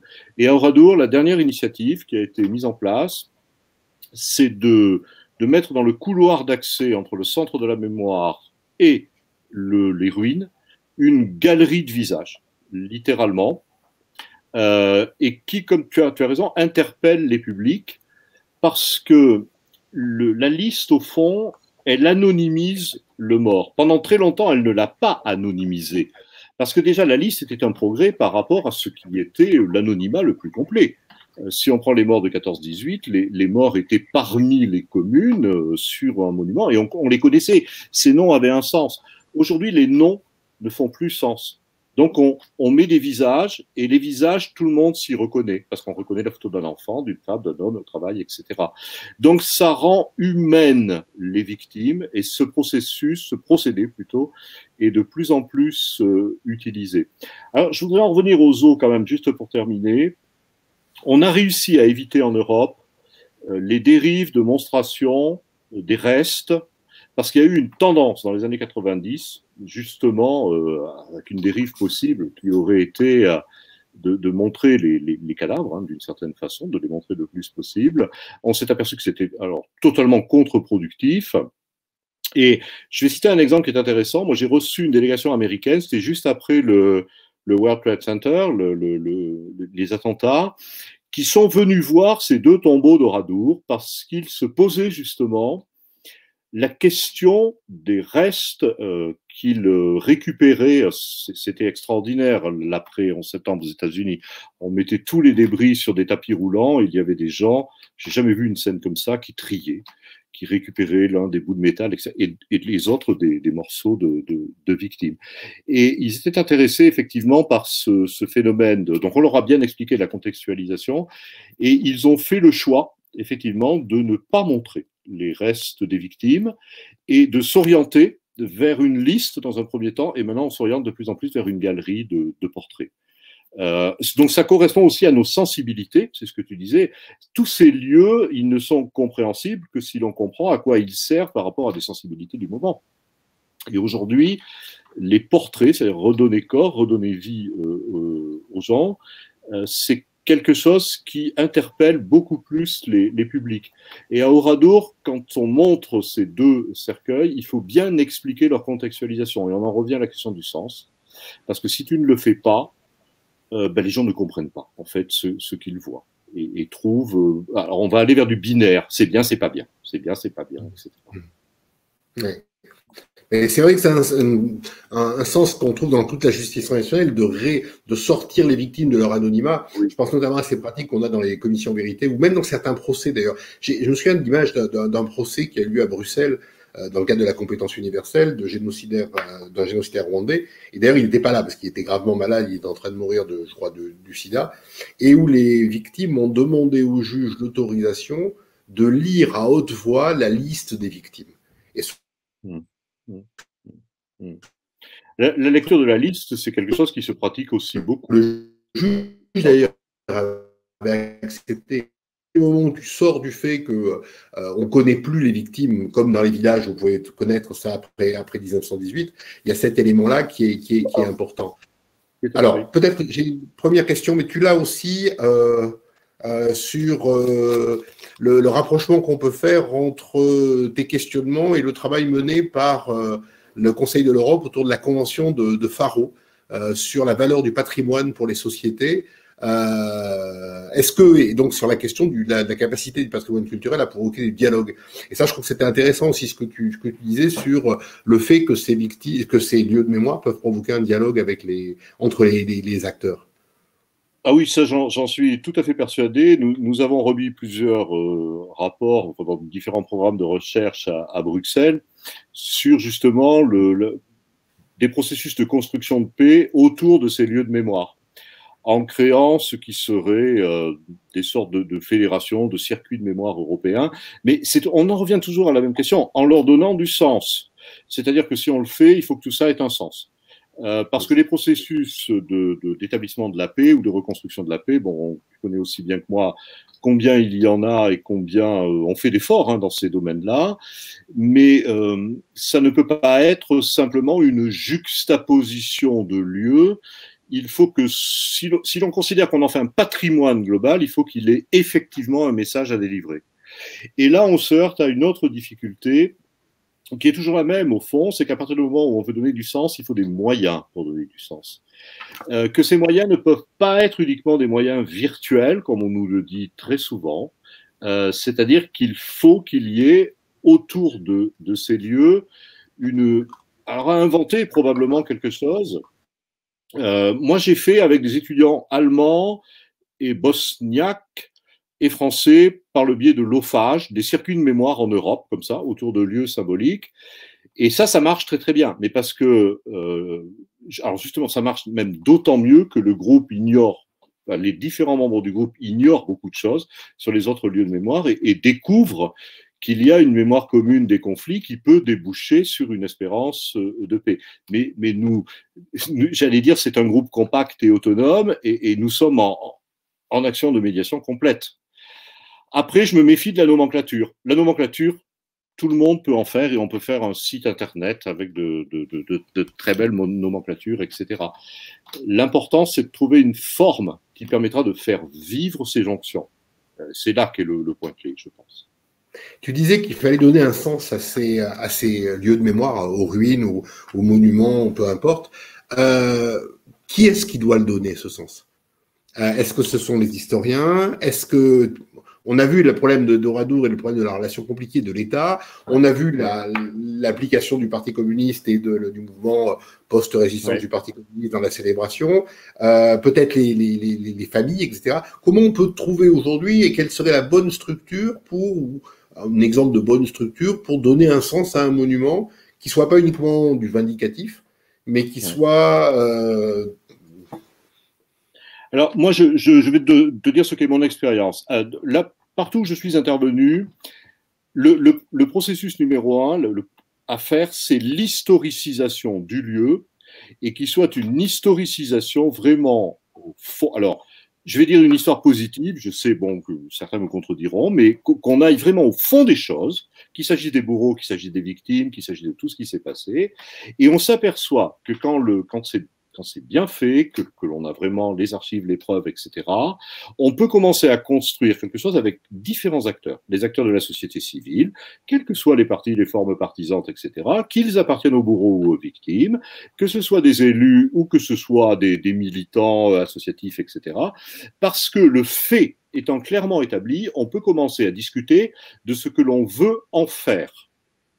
Et moi, je suis très étonné souvent quand l'historicisation est bien faite de la bonne volonté, souvent, qui se dégage à partir de ce moment pour chercher, au fond, un sens à ce lieu et non pas une instrumentalisation, car le sens n'est pas l'instrumentalisation, et même faire des instrumentalisations un morceau d'histoire.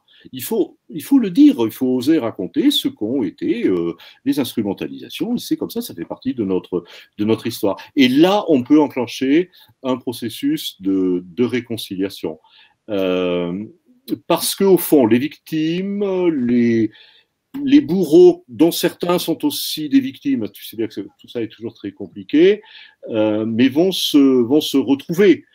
Si on prend le cas que tu connais bien, basque, espagnol, il y a sûrement quelque chose à inventer à partir du moment où on aura une historicisation complète de ce qu'ont été ces années terroristes et qu'elles soient acceptées par les deux parties, bien sûr. Mais après, je trouve que ça fonctionne assez bien. Ça fonctionne assez bien. Et là, tu peux recréer ce que tu connais bien en justice transitionnelle, c'est la rencontre. C'est la rencontre entre des partis opposés, en fait, et qui vont s'écouter, qui vont commencer à s'écouter. Et là, on a gagné quelque chose. Oui. C'est vrai que c'est important ce que tu dis, mais ça peut être aussi, enfin, moi je suis entièrement d'accord avec ce que tu présentes sur l'historisation, mais l'historisation c'est compliqué parce que tu évoquais le cas basque, une tentative à Bayonne d'ériger un monument en faveur du processus de paix, du désarmement, mais la tentative a finalement échoué. La statue représentée n'a pas du tout, loin s'en faut, fait consensus. Et finalement, la représentation a été un objet de dissensus qui s'est rajouté au dissensus originel. Donc on voit bien que mais là, la mémoire, tu es encore dans la phase antérieure. Tu es encore dans la phase où des acteurs cherchent à interpréter à leur profit. Mais ça, quand ce temps-là n'est pas fini, si tu veux, quand tu n'as pas d'acceptation, alors je veux dire, c'est grandiloquent, mais du passage de l'histoire, tu as ce genre de problème-là. C'est incontestable. Oui, tout à fait. Mais c'est vrai que ça renvoie à la question de la vérité, au principe du droit à la vérité, avec les vérités complexes et contradictoires. Et moi, c'est très intéressant ce que tu dis sur les instrumentalisations, parce qu'au fond, les instrumentalisations d'un monument participent aussi à la vérité dans la mesure où elles sont ce que certains acteurs ont projeté dans le monument. Et on fait du monument une reconnaissance symbolique de toute leur souffrance. Enfin, je crois que le monument, ce qui est intéressant, ça me paraît intéressant, c'est le fait qu'au fond, ça cristallise toutes les tensions sur un seul lieu symbolique. Et donc, on voit autour du monument aborder cette notion-là. Alors, j'ai peut-être une question que j'avais rencontrée au Rwanda, où on dit beaucoup que le modèle de commémoration, alors au moins celui qu'on trouve à Kigali, a été très influencé par le modèle de Yad Vashem. Et d'ailleurs avec une forme parfois d'explication un peu complexe en disant on s'est inspiré du modèle de Yad Vashem, à la fois pour sa capacité de représentation et d'incarnation, mais aussi parce que le modèle de Yad Vashem sera en quelque sorte porteur d'une forme de légitimation du génocide par le génocide matriciel, etc., etc. Alors je voulais te demander si dans ton expérience tu peux identifier toi, des modèles spécifiques de présentation des lieux de mémoire, et est-ce qu'on peut lier à chacun de ces modèles, à supposer qu'ils existent, des formes d'usage particulières? Est-ce qu'au fond, on peut distinguer les modèles par rapport à l'utilité qu'on veut leur donner ou l'usage qu'on veut leur en donner? Alors, on pourrait sûrement le faire, mais je crois que je vais te répondre de trois manières. Il y a dans le monde aujourd'hui, et ça nous le voyons bien quand on nous demande une expertise ou autre, il y a alors avec les médias, avec les réseaux sociaux, avec Internet, avec tout ce que tu voudras, il y a un modèle général d'imitation, comme auraient dit les anciens, et de reproduction de modèles. Ça, c'est incontestable. Il y a très peu, à l'heure actuelle, de créations qui cherchent à inventer, je dirais, un autre mode, au fond, de monumentalité pour les victimes. Alors, moi, j'en ai vu, je trouve qu'il y a des expériences qui sont extrêmement intéressantes. Je vais prendre l'exemple de Nuremberg. À Nuremberg, il y a un centre de documentation qui est dans un des grands stades nazis de Nuremberg, et c'est une aiguille métallique qui est plantée à l'intérieur du monument. C'est absolument extraordinaire d'un point de vue technique. Et qui montre qu'on tient compte de tout, si tu veux. C'est-à-dire qu'on va créer une symbolique monumentale qui dépasse là le cadre du débat bourreau-victime pour dire, voilà, on vous met une épingle explicative à l'intérieur d'un monument qu'on ne va pas toucher. Et voilà, c'est un exemple original. Tu as en Pologne des monuments comme ça, ce qu'on appelle des ponts de la mémoire, quelquefois, qui vont d'un lieu improbable à un autre lieu improbable, mais qui enjambent en fait d'immenses fosses qui ont été tantôt réouvertes, tantôt pas réouvertes. Partout ailleurs, on est en train de dupliquer des modèles. Alors qu'on ait dupliqué au Rwanda en partie le modèle Yad Vashem ou des modèles anglo-saxons ou d'autres modèles, de toute façon, alors la mondialisation, pour reprendre ce terme, passe partout, mais crée aussi pour les lieux de mémoire des phénomènes d'imitation. Et il est très dur de faire des typologies aujourd'hui. Si on voulait faire des typologies fines, il faudrait savoir ce qu'est vraiment le projet initial, le besoin, la demande en quelque sorte, et ce qui a été l'emprunt.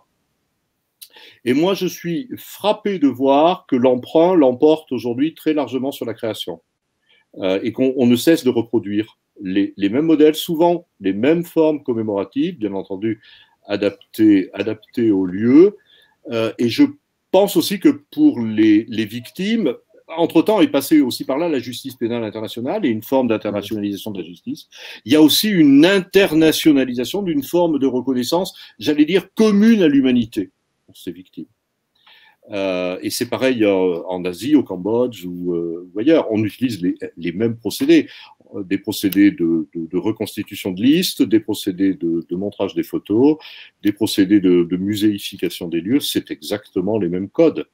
Alors que il y a peut-être un modèle qui diffère, qui est singulier, c'est le modèle arménien, la mémoire d'un génocide très particulier, où là on a alors un drame qui est terrible pour les Arméniens, qui est celui en dehors de Yerevan et de ce monument à l'Arménie très particulier. Il y a un drame qui est celui de l'impossibilité d'avoir une monumentalité, je trouve ce thème est très intéressant, sur les lieux des colonnes de la mort, puisque là c'est un génocide par déplacement de population vers le désert. Et on m'a dit récemment qu'il y avait même des sortes de pèlerinages clandestins sur ces lieux. Les gens tentaient de les voir. Et du coup, cette mémoire, elle s'est éparpillée dans le monde. Il y a des monuments à la mémoire arménienne un peu partout dans le monde. La France en a un certain nombre, même de plus en plus. Moi, j'appelle ça une mémoire éclatée, une mémoire éparpillée. Et pour en revenir à ce qui est notre problématique, il manque le lieu. Et s'il y avait un lieu, ben je crois qu'au fond, que ce soit la muséographie ou l'architecture n'aurait plus d'importance parce qu'on retombera sur des modèles relativement communs. Mais il y a un moment où l'importance, quelle que soit la forme qu'on lui donne, c'est que le lieu soit au bon endroit et ait du sens pour ceux qui l'ont commandé. Oui, tout à fait. Mais pour l'Arménie, c'est vrai que c'est particulier parce qu'il y a le grand mémorial qu'on trouve à Yerevan, mais qui a été lui-même d'ailleurs assez tardif, qui a été, je crois, dans les années 70. Hein, les Soviétiques ont eu, enfin, c'est pas été spontané de l'État soviétique de le créer, même s'il est créé à l'époque soviétique, avec quand même la particularité, alors qui nous rattache un peu, nous ramène au sujet, c'est que si je me souviens bien, la dernière étape du lieu de mémoire, c'est une sorte de tribunal dans lequel on vient dire aux personnes qui ont visité, voilà les victimes, voilà les accusés, et vous êtes les juges. Et vous êtes les juges. Mais on voit bien que c'est un lieu, au fond, où la représentation, elle est aussi sur la volonté d'attester du massacre. Absolument. Ah oui, non, mais c'est leur problème. Oui, tout à fait. On voit bien que on va transférer dans le lieu quelque chose de revendication, une revendication au fond à l'existence. Il y a quelque chose qu'on n'a pas trop évoqué, c'est, alors on a parlé de l'érection des lieux de mémoire, de la conservation, j'ai bien aimé cette difficulté à maintenir les ruines en l'état, mais en tant que ruines, en montrant que c'est quand même des ruines et non pas, enfin que c'est plus que des ruines, il y a un monde entre des ruines et des maisons détruites volontairement, enfin, mais par contre on n'a pas évoqué la question des lieux de mémoire clandestins, voire des destructions de lieux de mémoire. Parce que ça, c'est quelque chose qui est important aussi, non? Alors, pour ce qui est de la Seconde Guerre mondiale, enfin, qui est quand même le domaine que je compare le plus avec Oradour, lorsque la guerre a été terminée, il y a eu un grand débat qu'on a complètement oublié aujourd'hui au sein du MRU, le ministère de la Reconstruction et de l'Urbanisme, qui a été quand même une grosse machine après la reconstruction, et qui a vraiment posé cette question comme ça. Au fond, qu'est-ce qu'on peut ou qu'est-ce qu'on doit conserver ou qu'est-ce qu'on doit faire disparaître? Et cette question, aujourd'hui, elle se retrouve dans un certain nombre d'États, mais plutôt dans le sens de la conservation maximum. Sauf que, même avec de la conservation maximum, ça ne suffit pas, parce que l'on en revient à des formes de mémoire et de lieux de mémoire instrumentalisés, et qu'au fond, la décision sera soit associative, soit étatique, enfin tout ce que l'on voudra, mais ne correspondra pas forcément à un certain nombre de désirs des victimes. Alors, moi, je me souviens d'un exemple qui m'avait frappé d'une rencontre avec une association du souvenir à Sarajevo, qui constituait une sorte de, je ne sais pas comment dire, de mémorial photo des micro-lieux de détention, et qui aurait souhaité, alors ça c'était un garage, c'était une épicerie, c'était tout ce qu'on voudra, et qui aurait souhaité que ces micro-lieux, au moins certains, soient reconnus en tant que tels dans le tissu urbain. Alors, on a retrouvé ce débat aussi en Allemagne. Alors, à Sarajevo, ça ne s'est pas fait. Il reste ces grands albums qui est une source que je trouve tout à fait extraordinaire, qui est non exploitée, qui pourrait probablement l'être dans un centre de mémoire. En Allemagne, et ça arrive en France aussi, en Italie aujourd'hui, peut-être en Espagne, je connais moins, mais on va chercher à faire un effort en direction de ces micro-lieux par de la micro-signalétique. Alors on va retrouver des pavés de la mémoire, voilà, des silhouettes de la mémoire. J'ai même vu des cas en Allemagne ces dernières années où l'on remet maintenant des visages, ça c'est assez terrible, de familles juives sur des façades de maisons. On a aussi, je crois que c'est à Budapest, des symboliques, des chaussures en plomb de juifs qui représentent les juifs qui ont été jetés dans la rivière. Alors, pour répondre totalement à ta question, je ne sais pas en termes de lieux, alors entre guillemets clandestins, je ne suis pas en mesure de les évaluer. Moi, ce que je vois, c'est que de plus en plus de lieux qui étaient simplement jusque-là valorisés par de petits groupes ou par des familles qui venaient, qui amenaient un bouquet, comme on le fait aujourd'hui un petit peu le long des routes ou des autoroutes quand il y a eu un accident. On a ces micro-lieux de mémoire. Les États, alors l'Allemagne, c'est très très net, ont tendance à dire, bon, ben, il faut les prendre en compte et on va chercher une forme de mémorialisation, de micro-mémorialisation. Hambourg a fait ça assez remarquablement pour justement essayer de les faire rentrer dans le processus de mémoire collective et c'est assez apprécié. C'est assez apprécié. Alors, on a plein de questions qui arrivent, notamment une question qui nous arrive de Colombie, de quelqu'un qui participe à la juridiction pour la paix, qui nous dit, bien, je vous écris de Colombie où on met en place un processus de paix complexe. Ma question, c'est, est-il possible de construire une politique de récupération des lieux de mémoire alors que le gouvernement actuel a nié l'existence du conflit? Ce qui renvoie un peu à la question des éléments clandestins. Bah, je ne sais pas très bien comment. Pour qu'on récupère des lieux de mémoire et qu'on installe, il faut qu'il y ait une volonté. Il faut qu'il y ait une volonté politique. Enfin, ça ne peut pas se faire. Alors, ça peut se faire par de l'associatif, ça peut se faire par des fondations, ça peut se faire par beaucoup de choses, par des ONG, ça peut même se faire par l'ONU ou par certains de ces organismes. Mais il faut qu'il y ait une volonté politique. Et si on est dans le déni complet, on retombe dans le cas arménien ou dans les cas de déni de l'État. C'est une lutte sans fin pour arriver à sortir de ce déni. La Colombie, bon, on connaît tous la complexité hein, de ce lieu, mais ce qui me paraît important, c'est qui est l'initiateur au fond et quels sont les acteurs avec lesquels il peut traiter. Si on en est encore dans un stade de revendication, il y a un long chemin à parcourir. Bah, ça renvoie aussi à ce qu'on a connu en Espagne, alors pas tellement sur les lieux de mémoire, enfin si, c'est sur la question des lieux de mémoire, c'est quand on est à partir des années 2000, c'est lancé un mouvement associatif de réouverture des fosses communes, de découverte des fosses communes du franquisme, qui s'est d'abord imposé à l'État. Et c'est vrai qu'on voit bien que la mémoire, c'est aussi l'érection de monuments, c'est le lieu d'abord d'un combat, pour arracher des documents, pour arracher... 100% raison.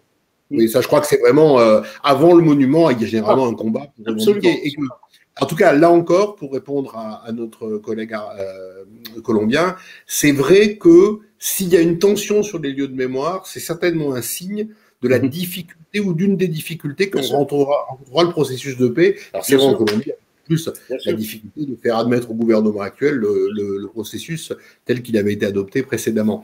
Une question de notre collègue et ami Xavier Philippe sur la question de savoir comment on peut choisir entre plusieurs lieux de mémoire dans des circonstances où la violence ne s'est pas concentrée dans un lieu particulier, mais qu'elle a été disséminée sur tout le territoire. Quel symbole de choix on peut faire? Et qu'est-ce que ce choix pourrait révéler, soit de partage des mémoires, soit au contraire de confiscation, de domination de certaines mémoires sur d'autres? Je pense à des zones où on pourrait trouver plusieurs types de conflits ou plusieurs types de violences.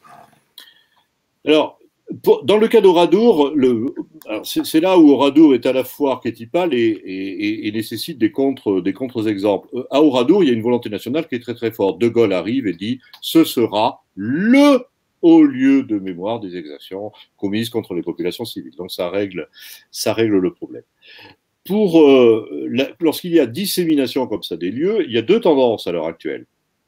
On a une très forte tendance, et ça nous vient plutôt des élus, d'une certaine façon, à vouloir justement avoir des lieux qui vont être dits, entre guillemets, représentatifs. parce qu'on est dans une ère de communication et où les commémorations jouent aussi des rôles et où on est en train, et ça il faudrait qu'on y réfléchisse tous, à commencer à hiérarchiser les lieux. On n'en est plus autant de Pierre Nora qui classait les lieux de mémoire ou qui cherchait à les définir. Là maintenant, il y a une efflorescence de lieux de mémoire et on est en train de commencer à les hiérarchiser. C'est ce que j'ai bien expliqué au ministère il n'y a pas très longtemps en disant, écoutez, développer vraiment la notion de circuit de mémoire, de sentier de la mémoire, enfin essayer de regrouper tout ça, d'attacher tout ça avec un fil, parce que sinon, on va perdre un certain nombre de choses.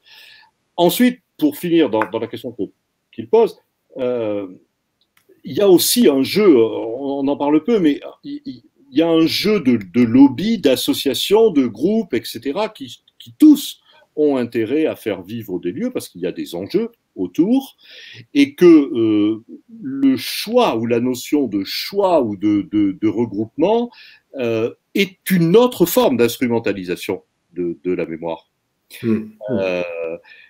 Je pense à l'anneau de la mémoire, ce gigantesque anneau qui a été construit il n'y a pas très longtemps et qui est très intéressant, guerre de 14-18, inauguré par les chefs d'État allemands, et qui est par sa dimension, par le fait que pour la première fois on a fait une liste franco-allemande, c'est-à-dire des morts des deux côtés, par le côté spectaculaire de l'architecte qui donne l'impression qu'il repose véritablement comme un ovni dans le paysage. Il a éteint, mais littéralement, tous les lieux de mémoire qui étaient autour. Par contre, si on prend Caen, moi j'ai commencé à travailler au CNRS à Caen dans les années 80 quand on a fait le centre, tout le monde pensait que c'est ce qui allait se passer. Et en réalité, par une politique habile et bien construite, ça a au contraire régénéré tous les lieux de mémoire qui étaient autour. Donc, et les petits musées, tous les petits musées dits du débarquement, eh ben, se sont intégrés dans un dispositif. Mais encore une fois, je veux dire, la qualité des idées des hommes et des réalisateurs de tout ça fera la qualité du sens final et de ce que l'on pourra en tirer de mieux pour des processus de réconciliation. Mais il faut à nouveau avoir dépassé ce stade qui est toujours le même, qui est le stade de la compétition des mémoires ou de la fragmentation des mémoires, voire même dans certains cas de la guerre des mémoires. Oui, tout à fait. Mais ce que tu sais, c'est vrai que la question se pose. On évoquait Oradour et donc le fait que l'action de la division das Reich était influencée ou avait trouvé son origine dans l'action des Einsatzgruppen sur le front de l'Est. Mais c'est vrai que ta représentation de ces massacres à l'Est doit être extrêmement différent dans la mesure où il y a plusieurs dizaines, voire plusieurs centaines d'Oradour, ne serait-ce que pour la seule de Biélorussie, et donc ça donne une dimension particulière. Et c'est vrai que les tensions que tu évoquais me renvoient au film de Tavernier, où les représentants des municipalités essayent de se battre pour avoir un monument différent de la commune d'à côté, avec plus de morts éventuellement, avec cette scène, mais tu te souviens certainement où un pauvre maire dit « Mais moi, j'ai pas eu de mort sur ma commune, est-ce qu'on peut changer les limites du territoire communal pour que je puisse inscrire des morts sur le monument aux morts ?» Et c'est vrai qu'il y a cet usage-là qui est véritablement compliqué. Mais dans le cas de l'Est, que ce soit la Bélarus ou tous les États qui descendent, l'Ukraine, etc., là aussi, il faudrait un passage de l'histoire qui soit complet. C'est bien ce qu'a montré le Père des Bois. Quand il a commencé à enquêter autour des fosses, on s'est aperçu qu'une partie des populations locales avait été très impliquée, au fond, soit dans le creusement des fosses, soit dans le traitement et le retraitement des objets qui étaient des objets, même des vêtements, quelquefois, qui étaient... Donc, c'est une histoire où il y a des victimes, des bourreaux qui sont extrêmement mélangés. Donc, si on veut un lieu symbolique ou des lieux symboliques, il faut accepter aussi de revenir sur cette période de l'histoire. C'est ce que je dis à mes étudiants. Quand la guerre de 14-18 s'est terminée, on l'oublie complètement, mais après les traités de Versailles, Sèvres, etc., la guerre, elle rééclate partout jusqu'en 1924, voir la guerre gréco-turque, par exemple, et voir où l'Ukraine et les Polonais qui remettent en place les pogroms et en profitent pour liquider une partie des Juifs restants, et après 45 aussi, si tu te souviens comment ça fonctionne. Donc c'est vraiment, alors là, on est vraiment dans des lieux qui, avant de déterminer ce qui pourrait être des lieux de mémoire véritablement, on va dire consensuels, ont toute une histoire à réécrire sur leur propre dissension dans la grande dissension mondiale. Et ça, à mon avis, c'est pas simple. Hein. C'est pas simple. Non, c'est pas simple, parce qu'en fait, le lieu de mémoire renvoie à la question de savoir quelle mémoire on va représenter. Bien sûr. La mémoire, elle est nécessairement extrêmement complexe, et souvent, c'est un peu une arme à double tranchant. C'est ce que tu disais pour le Pays Basque. Le bon lieu de mémoire, c'est celui qui va prendre toutes les mémoires. Oui, et donc toutes les déceptions en même temps et toutes les. Mais c'est exactement un peu ce qu'on retrouve dans les commissions vérité et réconciliation. Oui. Quand on commence à tirer le fil de la vérité arrive. Elle est extrêmement douloureuse, y compris d'ailleurs parce qu'elle est parfois désacralisante de mythes constitués durant le combat. Bien sûr. Mais c'est cette vérité-là qui, à la fin, va réconcilier. Et on est vraiment dans le lieu de mémoire qui devient un instrument garantie de non-répétition, en quelque sorte. Oui. Et c'était la fameuse polémique, enfin, ce fameux monument à la guerre de 14, où on voit un enfant dire « maudite soit la guerre », ce qui était à l'époque un peu déstabilisant et très différent des autres monuments. En tout cas, écoute, merci Pascal pour ces éclaircissements. C'était, comme d'habitude, extrêmement clair et extrêmement pertinent. Et je voudrais simplement, au-delà des remerciements que je voulais encore t'apporter, dire que c'était donc aujourd'hui la dernière séance de ce cycle annuel de séminaires sur la justice transitionnelle, mener ce cycle a été un peu compliqué, compte tenu de l'environnement sanitaire que l'on connaît et qui est ce qu'il est, qui n'est pas simple à gérer. Et donc merci d'abord à tous ceux et à toutes celles qui ont contribué à l'organisation de ce séminaire. Finalement, l'utilisation du webinaire qui s'est imposé à nous de manière un peu autoritaire s'est révélé aussi être un instrument de dissémination. On a été suivi ce soir en Colombie, on a été suivi ce soir en Afrique, donc c'est extrêmement intéressant. Et moi, je voudrais vous dire et je voudrais clore ce séminaire en disant quelques mots rapides sur le sens qu'on a voulu donner au séminaire 2020-2021. Au fond, quand on a mis en place cette série des 6 séminaires, des 6 séances, l'objet de ce séminaire, globalement, c'était d'interroger sur des nouveaux usages de la justice transitionnelle et de voir, au fond, quelles étaient les limites actuelles ou les réflexions qu'on pouvait faire sur le périmètre de la justice transitionnelle. Et à partir de là, on a tenté d'explorer, au fond, deux directions. La première direction, c'était de se poser la question de savoir s'il n'existerait pas de nouveaux domaines, de nouveaux contextes d'intervention de la justice transitionnelle. Et on a voulu évoquer la question des violences sexuelles commises dans le sport ou commises dans l'Église catholique, avec la présence de Jean-Marc Sauvé ou de Catherine Moyon. On a voulu également évoquer la question des conflits coloniaux, alors qui est devenue une question très importante, qu'elle soit en Belgique ou qu'elle soit dans les enfants volés de la Creuse. On a évoqué aussi la question des conflits sociaux, tant la justice transitionnelle, ou plutôt certains instruments de justice transitionnelle, sont aujourd'hui étudiés pour la réhabilitation de grévistes sanctionnés, que ce soit d'ailleurs en France en 1948 ou en Grande-Bretagne aujourd'hui. Et au fond, on s'est aperçu qu'on a mis en évidence l'utilisation de techniques classiques de la justice transitionnelle, principalement des questions de commission d'enquête, de commission vérité, de loi d'amnistie ou de loi de réparation, dans des domaines, au fond, assez nouveaux. Des domaines des actions qui étaient commises durant des périodes de démocratie, par des régimes démocratiques, par des régimes stabilisés. Aucune des situations qu'on a pu évoquer ne pouvait remettre globalement en cause le caractère de démocratie libérale du régime qui était pourtant à l'origine des actes causés. On a également évoqué la possibilité de remonter loin dans le passé, remonter sur les violences coloniales, remonter sur les violences sexuelles dans l'Église, c'est remonter le temps, même si ces violences, elles sont aussi contemporaines. On a remonté le temps et on a également peut-être fait face à des violences qui avaient été, au fond, au mieux tues, au pire acceptées globalement par la société comme faisant partie d'un certain ordre des choses et qu'il ne faisait peut-être pas la peine de revenir en arrière. Et donc, la première temps de cette démarche, temps de ce séminaire, ça a été l'exploration de l'utilisation d'instruments classiques de la justice transitionnelle à des contextes certainement un peu moins classiques. Le deuxième temps de notre séminaire, ça a été un peu l'inverse.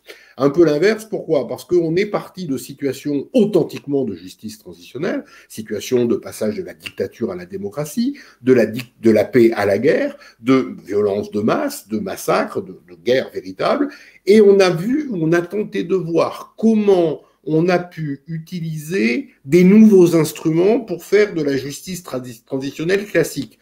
On a évoqué notamment la question des tribunaux d'opinion, on a beaucoup parlé notamment du tribunal mis en place pour rendre une décision sur les femmes de réconfort coréennes. On a parlé également des archives, de la documentation, notamment quant à la transition tunisienne, mais aussi de mécanismes mis en place autour de la violence en Syrie. Et puis on a également évoqué aujourd'hui la question des paysages, des monuments. Et donc la question qu'on a posée, c'est est-ce que la complexité des crimes dont il s'agit, et qui relève là pour le coup sans discussion de la justice transitionnelle, ne permet pas ou ne mérite pas ou n'implique pas qu'à côté des instruments traditionnels que sont d'une part le juge, de l'autre part la commission vérité pour faire simple, on mette en place des mécanismes nouveaux qui participent à la justice transitionnelle sans être directement et classiquement reconnus. À partir de là, peut-être qu'il est trop tôt pour tirer des enseignements, mais on se rend compte que ce séminaire, moi, me paraît poser au fond une grande question sur les limites intrinsèques de la justice transitionnelle, sur, au fond, la nécessité de pouvoir borner ou de pouvoir délimiter ce champ disciplinaire avec deux questions. Première question, peut-on faire une justice transitionnelle sans transition, sans passage de la paix à la guerre, ou de la guerre à la paix, sans passage de la dictature à la démocratie? Bref, une justice transitionnelle dont l'objet serait non pas de changer de régime, non pas de radicalement participer à un changement sociétal, mais d'améliorer, de conforter, de réparer des dysfonctionnements d'un régime globalement démocratique. Peut-il y avoir une justice transitionnelle sans finalement transition? C'est la première question qu'on a posée. La seconde question qu'on a posée, c'est peut-il y avoir une justice transitionnelle sans jugement, sans juge, sans justice? Car les tribunaux d'opinion, les mécanismes de documentation, les lieux de mémoire, ce ne sont pas des tribunaux, ce ne sont pas des juges. Ce sont au mieux des repères, des indicateurs, des choses qui, pour reprendre l'expression de Pascal, donnent un sens au passé. Et donc, la question à laquelle aujourd'hui on arrive, c'est ça. Quelle est la limite de la justice transitionnelle? Peut-il y avoir une justice transitionnelle sans transition? Peut-il y avoir une justice transitionnelle sans justice? Bien évidemment, on ne va pas pouvoir apporter de réponse. Le but de ce séminaire a été simplement de construire progressivement une réflexion autour de ces questions, avec peut-être quand même, au-delà de ces incertitudes, au-delà de ces interrogations, deux éléments qui, moi, me paraissent importants à noter et qui participent de ce débat. Le premier élément, c'est la force de l'existence. La force de l'existence parce que peut-être que les mécanismes que l'on a évoqués ne participent pas véritablement de la justice transitionnelle, mais ils existent. Ils posent des questions. La réhabilitation de mineurs sanctionnés, la question des femmes de réconfort, cette réalité-là, elle existe et au contraire, et aujourd'hui, la question qu'on peut se poser, c'est pas tant de savoir si cette réalité-là participe du droit, c'est surtout de savoir comment le droit peut participer de cette réalité, comment le droit peut s'appliquer, peut s'adapter à cette réalité. Et j'ai toujours tendance à penser que si le droit ne s'applique pas à la réalité, ce n'est pas que la réalité n'est pas cohérente, c'est que le droit n'est pas suffisant et n'est pas intéressant. La deuxième chose et le deuxième constat qu'on peut faire, c'est le constat de l'importance de ces mécanismes. Parce que les phénomènes qu'on a évoqués soulèvent des véritables questions, des questions absolument fondamentales pour la construction d'une société plus démocratique, plus pacifiée et plus réconciliée. Et que de ce point de vue-là, ils imposent au droit une obligation de prise en charge de ces éléments-là. Ils imposent au droit, au fond, une obligation d'imagination, une obligation de bricolage, pour reprendre l'expression qu'utilise souvent Xavier Philippe, et il a bien raison de le faire, une obligation, au fond, de s'adapter, de répondre à cette douleur et à cette difficulté, ne serait-ce que par le biais de changer ou de tordre le bras au principe juridique. Voilà les enseignements que je peux bien modestement tirer de notre séminaire. Le prochain séminaire aura lieu très rapidement, très bientôt, sur la web télé de l'Institut francophone pour la justice et la démocratie. On ne vous dévoile pas encore complètement le thème de ce séminaire, mais le but, c'est qu'il soit au moins aussi décapant et au moins aussi inspirant que celui qu'on vient de passer. Je voulais vous remercier. Enfin, vous, toutes et tous, d'avoir participé régulièrement à nos séances. On voit vos noms, ça s'égrener. Alors, c'était très, très intéressant et très valorisant pour nous. Merci infiniment. Merci à nos intervenants. Merci à Pascal. Et à très bientôt sur la chaîne YouTube de l'Institut francophone pour la justice et la démocratie. Merci.